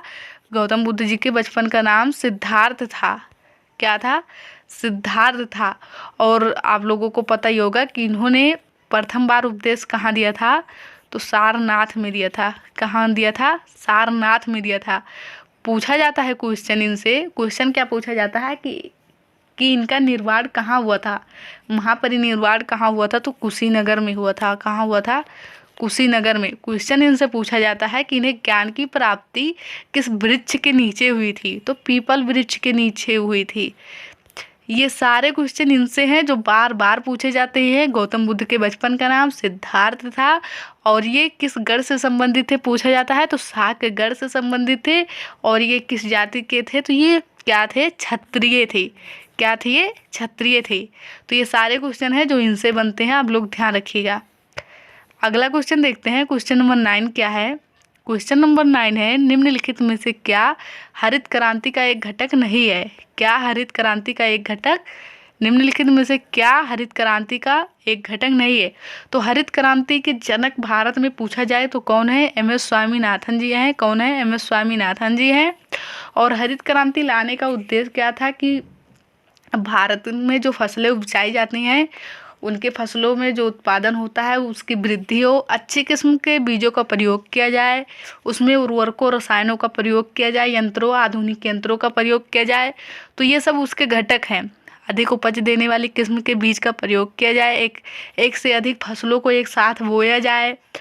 जैसे आप लोगों को पता होगा आलू बोया जाता है, उसके साथ मटर भी बो दी जाती है। तो एक से अधिक फसलों का पैटर्न, उर्वरकों और रसायनों का प्रयोग किया जाए। तो इसमें जो इसके घटक नहीं है वो न्यूनतम समर्थन मूल्य आप लोगों को पता होगा MSP, ये इसका घटक नहीं है, ध्यान रखिएगा। अगला क्वेश्चन देखते हैं। क्वेश्चन नंबर 10 क्या है? क्वेश्चन नंबर 10 है, निम्नलिखित में से कौन सी नृत्य शैली एडक्का संगीत वाद्य यंत्र से संबंधित है? आप लोगों को मैंने भी बताया कि मोहिनी अट्टम कथकली कहाँ के क्लासिकल डांस है? तो कहाँ के क्लासिकल डांस है ये? केरल की। तो मोहिनी अट्टम जो है उसमें जो वाद्य यंत्र का प्रयोग किया जाता है वो किसका प्रयोग किया जाता है? एडक्का का। तो राइट आंसर हम लोगों का क्या होगा? मोहिनी अट्टम। राइट आंसर क्या होगा? मोहिनी अट्टम। और आप लोगों को पूछा जाता है आप लोगों से क्वेश्चन कि कसाऊ साड़ी का प्रयोग किस क्लासिकल डांस में करते हैं? तो कथकली में कसाऊ साड़ी का प्रयोग करते हैं। किसका? कथकली में कसाऊ साड़ी का प्रयोग करते हैं, पूछा जाता है, आप लोग ध्यान रखिएगा। अगला क्वेश्चन देखते हैं हम लोग। क्वेश्चन क्या है? Question number 11।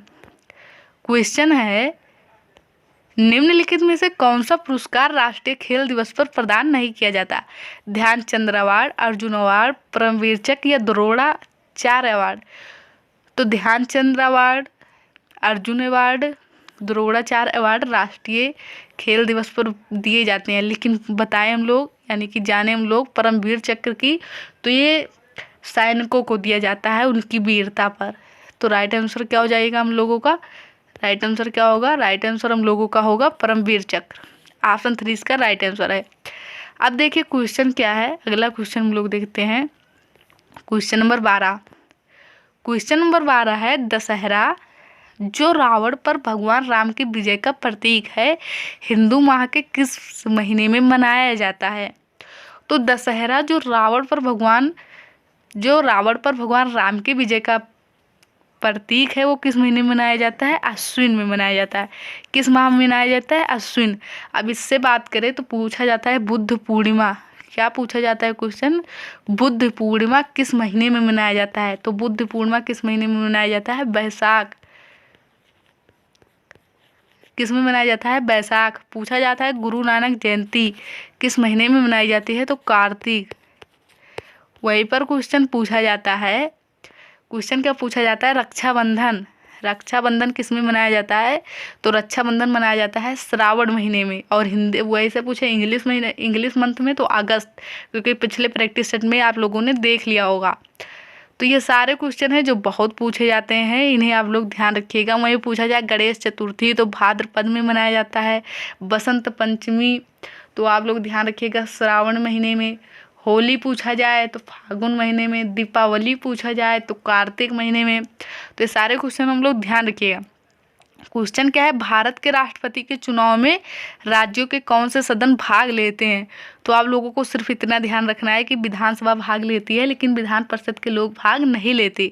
तो जिसमें विधान परिषद होगा वो ऑप्शन गलत होगा। विधानसभा और विधान परिषद दोनों तो गलत है, ना तो विधानसभा ना तो विधान परिषद, ये भी गलत है क्योंकि विधान परिषद भाग लेता है, विधान परिषद गलत। राइट आंसर हम लोगों का ऑप्शन 3 है। और राष्ट्रपति बनने के लिए न्यूनतम आयु कितनी होती है? 35 ईयर होती है, ध्यान रखिएगा। अगला क्वेश्चन देखते हैं। क्वेश्चन नंबर 14 क्या है? क्वेश्चन नंबर 14 है, भारत में किसके द्वारा मुख्यमंत्री की नियुक्ति की जाती है? तो मुख्यमंत्री की नियुक्ति गवर्नर करते हैं। वहीं प्रधानमंत्री PM की बात करें तो उनकी नियुक्ति कौन करते हैं? प्रेसिडेंट। तो ध्यान रखिएगा, मुख्यमंत्री की बात करें तो राज्यपाल हम लोगों के राइट आंसर होगा। राइट आंसर क्या हो जाएगा? राइट आंसर होगा राज्यपाल।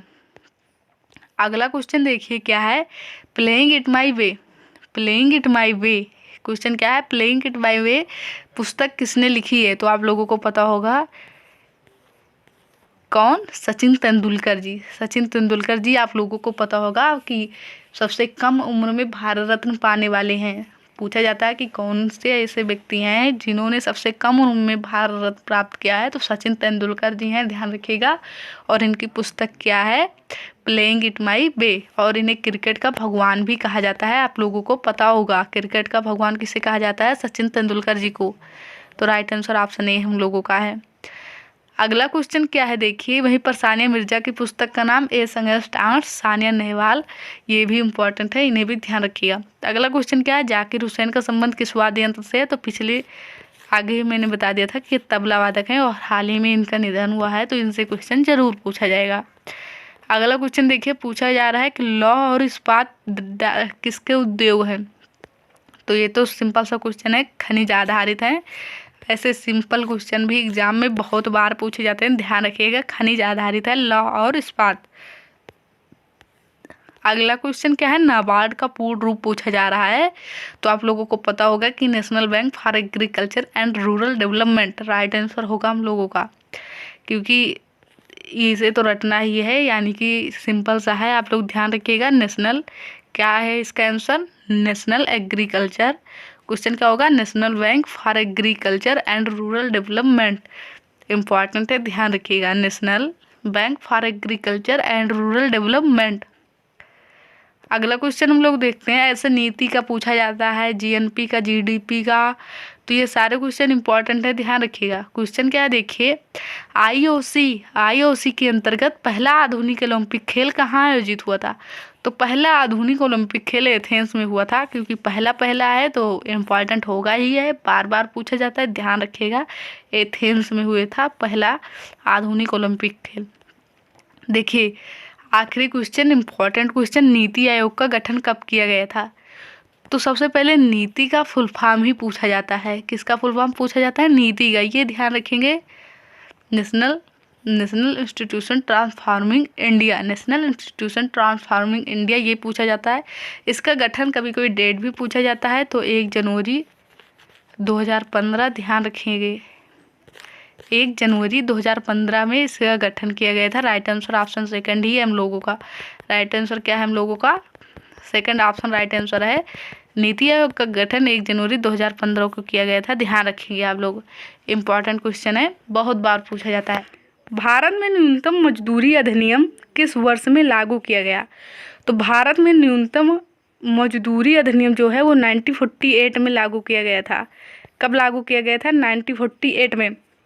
और ये क्वेश्चन तो प्रीवियस ईयर में पूछा ही गया है, ये 2023 में ही पूछा गया है।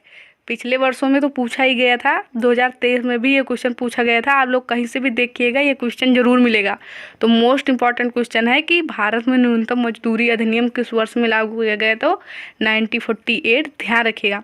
अगला क्वेश्चन क्या है देखिए, भारतीय संविधान की उद्देशिका में पंथ निरपेक्ष शब्द किस वर्ष में जोड़ा गया? अब यहाँ 4-5 क्वेश्चन बताएंगे। क्वेश्चन को, सारे क्वेश्चन को ध्यान से नोट कर लीजिएगा, सारे क्वेश्चन पूछे जाते हैं। क्वेश्चन क्या है, सबसे पहले ये देखिए कि उद्देशिका को ही प्रस्तावना कहा जाता है, पहले ये ध्यान रखिएगा। दूसरा क्वेश्चन क्या ध्यान रखेंगे कि प्रस्तावना पूछा जाता है कि प्रस्तावना में अब तक कुल कितनी बार संशोधन किया गया है। प्रस्तावना में कितनी बार संशोधन किया गया है? तो मात्र 1 बार अभी तक किया गया है, बस ये ध्यान रखिएगा। क्वेश्चन पूछा जाए कि भारतीय संविधान की प्रस्तावना में कितनी बार संशोधन किया गया है? तो मात्र 1 बार। अगला क्वेश्चन क्या ध्यान रखेंगे, पूछा जाता है भारतीय संविधान की आत्मा किसे कहा जाता है? तो उद्देशिका को ही कहा जाता है। लेकिन यदि ये ऐसा पूछ ले कि डॉक्टर बी.आर. अम्बेडकर जी ने भारतीय संविधान की आत्मा किसे कहा है, तो आप लोग क्या बताएंगे? आर्टिकल 32 को। तो जब नाम देकर पूछ लिया जाए कि डॉक्टर बी.आर. अम्बेडकर जी ने किसे कहा, तब आप लोग बताएंगे आर्टिकल 32। लेकिन यदि ऐसे डायरेक्ट पूछा जाए कि भारतीय संविधान की आत्मा किसे कहा जाता है, तो आप लोग क्या बताएंगे? भारतीय संविधान की प्रस्तावना या उद्देशिका को। और तीसरा क्वेश्चन आप लोग क्या ध्यान रखेंगे कि भारतीय संविधान की कुंजी किसे कहा जाता है? तो वो भी किसे कहा जाता है? प्रस्तावना को ही कहा जाता है। अब जो यहाँ क्वेश्चन पूछा गया है कि भारतीय संविधान की उद्देशिका में पंथ निरपेक्ष शब्द किस वर्ष में जोड़ा गया? तो 1976 में जोड़ा गया। 42वां संविधान संशोधन कब हुआ था? 42वां संविधान संशोधन 1976 में हुआ था। और प्रस्तावना में 3 नए शब्द जोड़े गए थे, समाजवाद, पंथ निरपेक्ष और अखंडता।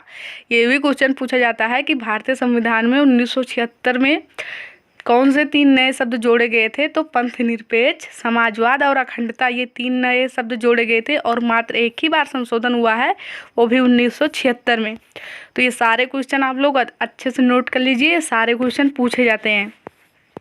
अगला क्वेश्चन देखिए, और क्वेश्चन बहुत ही इंपॉर्टेंट क्वेश्चन है, ये सारे क्वेश्चन बहुत इंपॉर्टेंट है, 5-6 बार कम से कम पूछे गए हैं। बुद्ध शाक्यगढ़ नामक एक छोटे गढ़ से संबंधित थे। बुद्ध शाक्यगढ़, क्या क्वेश्चन है कि बुद्ध शाक्यगढ़ नामक एक छोटे गढ़ से संबंधित थे और वो एक थे, पूछा जा रहा है कि वो ब्राह्मण थे, क्षत्रिय थे, वैश्य से या शूद्र थे। तो ये तो सिंपल सा क्वेश्चन है, आप सब लोगों को पता होगा कि बुद्ध कौन थे, तो बुद्ध क्षत्रिय थे। वो शाक्यगढ़ से तो संबंधित थे लेकिन वो क्या थे, क्षत्रिय थे, ध्यान रखिएगा, मोस्ट इम्पॉर्टेंट क्वेश्चन है।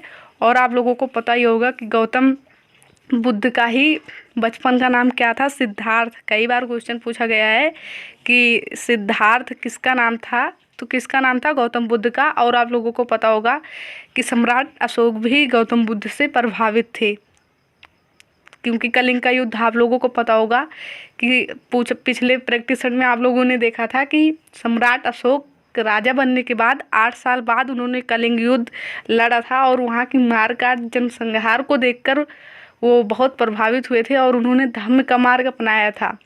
तो वो किससे प्रभावित थे, गौतम बुद्ध से प्रभावित थे, आप लोग ध्यान रखिएगा। और गौतम बुद्ध शाक्यगढ़ से, तो शाक्यगढ़ नामक एक छोटे गढ़ से संबंधित थे, लेकिन वो कौन थे, तो क्षत्रिय थे, ध्यान रखिएगा, अच्छा क्वेश्चन है। अगला क्वेश्चन क्या है देखिए, निम्नलिखित में से क्या हरित क्रांति का एक घटक नहीं है। अब हरित क्वेश्चन आया है हरित क्रांति से संबंधित, तो देखिए पूछा जाता है कि भारत में हरित क्रांति के जनक कौन थे, तो MS स्वामीनाथन। कौन है भारत में हरित क्रांति के जनक, MS स्वामीनाथन। और हरित क्रांति का उद्देश्य क्या था, हरित क्रांति किस लिए लाया गया था, तो जिससे अधिक उपज बढ़े, इसका उद्देश्य था। दूसरा क्या था, एक से अधिक फसल, यानी कि एक साथ एक से अधिक फसलों को उपजाया जाए, उर्वरकों और रसायनों का प्रयोग किया जाए जिससे फसल का उत्पादन ज़्यादा हो। इसमें क्या नहीं है, तो न्यूनतम समर्थन मूल्य, इसका घटक नहीं है। तो राइट आंसर हम लोगों का क्या है, ऑप्शन सेकंड, ध्यान रखिएगा। अगला क्वेश्चन क्या है देखिए, क्वेश्चन नंबर 5 स्टैटिक जीके का क्वेश्चन है, निम्नलिखित में से कौन सी नृत्य शैली इडक्का, इसी को अड़क्का बोला जाता है और इसी को इडक्का भी बोला जाता है। क्वेश्चन क्या है, निम्नलिखित में से कौन सी नृत्य शैली इडक्का संगीत वाद्य यंत्र से संबंधित है। तो ऐसे डायरेक्टली आप लोगों को पता ही होगा कि इडक्का जो है वो किससे संबंधित है, मोहिनीअट्टम से। मैंने आप लोगों को कई बार बताया कि भारत में कुल कितने क्लासिकल डांस है, 8 हैं, जिसमें केरल का 2 है। ऐसे डायरेक्टली पूछा जाता है किस राज्य के 2 क्लासिकल डांस हैं, तो केरल के हैं। मोहिनीअट्टम कथकली कहाँ का है, केरल का है। और इडक्का वाद्य यंत्र किससे संबंधित है, तो मोहिनीअट्टम से संबंधित है, ध्यान रखिएगा। अगला क्वेश्चन क्या है देखिए, निम्नलिखित में से कौन सा पुरस्कार राष्ट्रीय खेल दिवस पर प्रदान नहीं किया जाता। तो राष्ट्रीय खेल दिवस पर कौन सा पुरस्कार प्रदान नहीं किया जाता, तो देखिए यहाँ जो ऑप्शन दिए गए हैं, ध्यानचंद अवार्ड आप लोगों को पता है खेल के लिए ही दिया जाता है और खेल दिवस पर ही प्रदान किया जाता है। अर्जुन अवार्ड भी दिया जाता है, लेकिन आप लोगों को पता होगा परमवीर चक्र वीरता के लिए होता है। तो ये ऑप्शन सही हम लोगों का कौन सा होगा, ऑप्शन 3 इसका राइट आंसर है। परमवीर चक्र जो है वो किस पर नहीं दिया जाता, तो खेल दिवस पर नहीं दिया जाता। द्रोणाचार्य अवार्ड भी खेल दिवस पर दिया जाता है। अगला क्वेश्चन हम लोग देखेंगे, क्वेश्चन नंबर 7 हम लोगों का क्या है, दशहरा जो रावण पर भगवान राम की विजय का प्रतीक है, दशहरा जो रावण पर भगवान राम की विजय का प्रतीक है, हिंदू माह के डाट में मनाया जाता है। तो दशहरा कब मनाया जाता है, दशहरा आप लोगों को पता होगा अश्विन माह में मनाया जाता है। किस माह में मनाया जाता है, अश्विन। मैंने आप लोगों को बताया था बुद्ध पूर्णिमा कब मनाया जाता है, तो बैसाख माह में मनाया जाता है। मैंने आप लोगों को बताया था गुरु नानक जयंती कब मनाई जाती है, तो कार्तिक में मनाई जाती है। मैंने आप लोगों को बताया था होली किस माह में मनाई जाती है, तो फाल्गुन में मनाई जाती है। मैंने आप लोगों को बताया था दिवाली किस माह में मनाई जाती है, तो कार्तिक में मनाई जाती है। मैंने आप लोगों को बताया था रक्षाबंधन किस माह में मनाया जाता है, तो मैंने बताया था अगस्त महीने में या श्रावण महीने में। हिंदू माह के अकॉर्डिंग देखें तो श्रावण। तो गणेश चतुर्थी की बात करें तो भाद्रपद।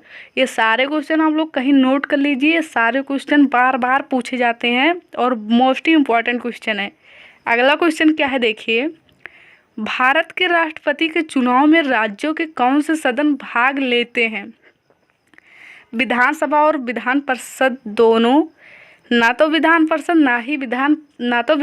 और ना ही विधान परिषद, विधानसभा विधान परिषद। तो आप लोगों को पता होगा कि कौन भाग लेते हैं, विधानसभा भाग लेते हैं, लेकिन विधान परिषद उसमें भाग नहीं लेते। तो जिसमें विधान परिषद है वो वाला ऑप्शन गलत हो जाएगा। आप लोगों ने पिछले प्रैक्टिस सेट में देखा होगा कि क्वेश्चन क्या आया था कि राज्यपाल बनने के लिए न्यूनतम आयु कितनी होती है, और राज्यपाल या राष्ट्रपति दोनों बनने के लिए न्यूनतम आयु 35 ईयर होती है। वहीं प्रधानमंत्री या मुख्यमंत्री की हम लोग बात करते हैं तो कितनी होती है, 25 ईयर। प्रधानमंत्री बनने के लिए न्यूनतम आयु 25 ईयर होती है यदि वो लोकसभा के सदस्य हों, लेकिन यदि वो राज्यसभा के सदस्य होते हैं तो 30 ईयर होती है। और केंद्र का आगे अगला क्वेश्चन अब हम लोग देखते हैं। अगला क्वेश्चन क्या है, भारत में किसके द्वारा मुख्यमंत्री की नियुक्ति की जाती है? तो अब आप लोगों को पता होगा कि केंद्र की बात करें हम लोग कि केंद्र में प्रधानमंत्री की नियुक्ति किसके द्वारा की जाती है, तो आप लोगों को पता होगा प्रेसिडेंट यानी कि राष्ट्रपति। उसी प्रकार अगर बात करें कि भारत में किसके द्वारा मुख्यमंत्री की नियुक्ति की जाती है, तो राज्य में आप लोगों को पता होगा कि राष्ट्रपति के जैसे ही कौन होते हैं, राज्यपाल यानी कि गवर्नर होते हैं। तो उनकी नियुक्ति कौन करते हैं, यानी कि मुख्यमंत्री यानी सीएम की नियुक्ति कौन करते हैं, गवर्नर राज्यपाल करते हैं। अगला क्वेश्चन क्या है देखिए स्टैटिक जीके का, और बार बार पूछे जाने वाला क्वेश्चन है कि प्लेइंग इट माई वे नामक पुस्तक किसने लिखी है या किसके द्वारा लिखी गई है? तो आप लोगों को पता होगा सचिन तेंदुलकर। किसके द्वारा लिखी गई है? सचिन तेंदुलकर जी की पुस्तक का क्या नाम है? प्लेइंग इट माई वे। और वहीं एस अगेंस्ट ऑल किसकी पुस्तक है? सानिया मिर्जा की है। ये भी बहुत बार पूछी गई है। तो प्लेइंग इट माई वे किसकी पुस्तक है? सचिन तेंदुलकर जी की। अगला क्वेश्चन हम लोग देखते हैं, और ये क्वेश्चन इस बार जरूर पूछा जाएगा। क्वेश्चन क्या है कि जाकिर हुसैन का संबंध किस वाद्य यंत्र से है? अभी आप लोगों को पता होगा तबला सम्राट जाकिर हुसैन जी की डेथ हो चुकी है, यानी कि डेथ हो गई है, इसलिए ये इस बार बहुत ही इम्पॉर्टेंट है। इस बार जो भी परीक्षा होगी सबके लिए बहुत इम्पॉर्टेंट होंगे। जाकिर हुसैन का संबंध किस वाद्य यंत्र से है? तबला से है। किससे है? तबला से है। अगला क्वेश्चन क्या है, लोहा और इस्पात डॉट का उद्योग है। तो आप लोगों को पता ही होगा कि खनिज। राइट आंसर क्या हो जाएगा? खनिज उद्योग से संबंधित है। लोहा और इस्पात किससे संबंधित है? खनिज आधारित है। ये ऑप्शन दिया गया है, आप लोग देख सकते हैं। राइट आंसर क्या हो जाएगा हम लोगों का? खनिज आधारित है। आप लोगों को पता है ऐसे सिंपल क्वेश्चन भी कई बार पूछे गए हैं, तो ये सारे क्वेश्चन बहुत ही इंपॉर्टेंट है। अगला क्वेश्चन क्या है, नाबार्ड का पूर्ण रूप क्या है? अभी पिछले प्रैक्टिस सेट में आप लोगों ने देखा होगा, पूछा गया था नीति का फुल फॉर्म क्या होता है, जीएनपी का पूछा गया था। तो ये सारे बहुत ही इंपॉर्टेंट क्वेश्चन है और बार बार सिंपल क्वेश्चन है, बार बार पूछे जाते हैं। तो नाबार्ड का पूर्ण रूप क्या होता है? National bank for agriculture and rural development. Right answer क्या हो जाएगा? ऑप्शन 3। ये हम लोगों का राइट आंसर है। कुछ आंसर क्या होगा, यानी कि इसका पूर्ण रूप क्या होगा? National bank for agriculture and rural development. तो नाबार्ड का पूर्ण रूप आप ध्यान रखेंगे, क्योंकि पूछा गया बार बार क्वेश्चन है, ये बार बार पूछा जाता है। और क्वेश्चन नंबर 14 क्या है देखिए, आईओसी के अंतर्गत पहला आधुनिक ओलंपिक खेल कहाँ आयोजित हुआ था? सिडनी में, ब्रिस्बेन में, एथेंस में या टोक्यो में? टोक्यो में आप लोगों को पता ही होगा कि नीरज चोपड़ा जी ने स्वर्ण पदक जीता था, और वहाँ पर कितनी दूरी पर फेंका था आप लोगों को पता होगा, 87 पॉइंट समथिंग। पिछले प्रैक्टिस सेट में ही आप लोगों ने देखा था। और पूछा जा रहा है कि आईओसी के अंतर्गत पहला ओलंपिक कहाँ आयोजित किया गया था। तो पहला है, तो आप लोगों को पता ही है कि पहला कुछ भी होता है तो बहुत ही इंपॉर्टेंट क्वेश्चन बनता है। तो पहला एथेंस में हुआ था, ऑप्शन 3 इसका राइट आंसर है। और क्वेश्चन देखिए, नीति आयोग का गठन कब किया गया था। नीति से आप लोग देख रहे हैं कि नीति आयोग से बार बार क्वेश्चन पूछे जाते हैं। कभी पूछा जाएगा नीति का फुल फॉर्म क्या है, कभी पूछा जाएगा नीति आयोग का गठन कब किया गया था। तो आप लोगों को पता होगा 1 जनवरी 2015, 1 जनवरी 2015 इसका राइट आंसर। यानी कि अगर वो डेट भी पूछ ले तो आप लोग ध्यान रखेंगे 1 जनवरी 2015 को नीति आयोग का गठन किया गया था। तो ये सारे क्वेश्चन 15 क्वेश्चन थे और ये सारे क्वेश्चन मोस्ट इंपॉर्टेंट है, बिल्कुल आप लोग इसे रट लीजिएगा। आई होप वीडियो पसंद आया होगा। वीडियो पसंद आया हो तो वीडियो को लाइक करिए, चैनल को सब्सक्राइब करिए और अपने फ्रेंड्स के पास शेयर जरूर करिए। Thank you for watching this video.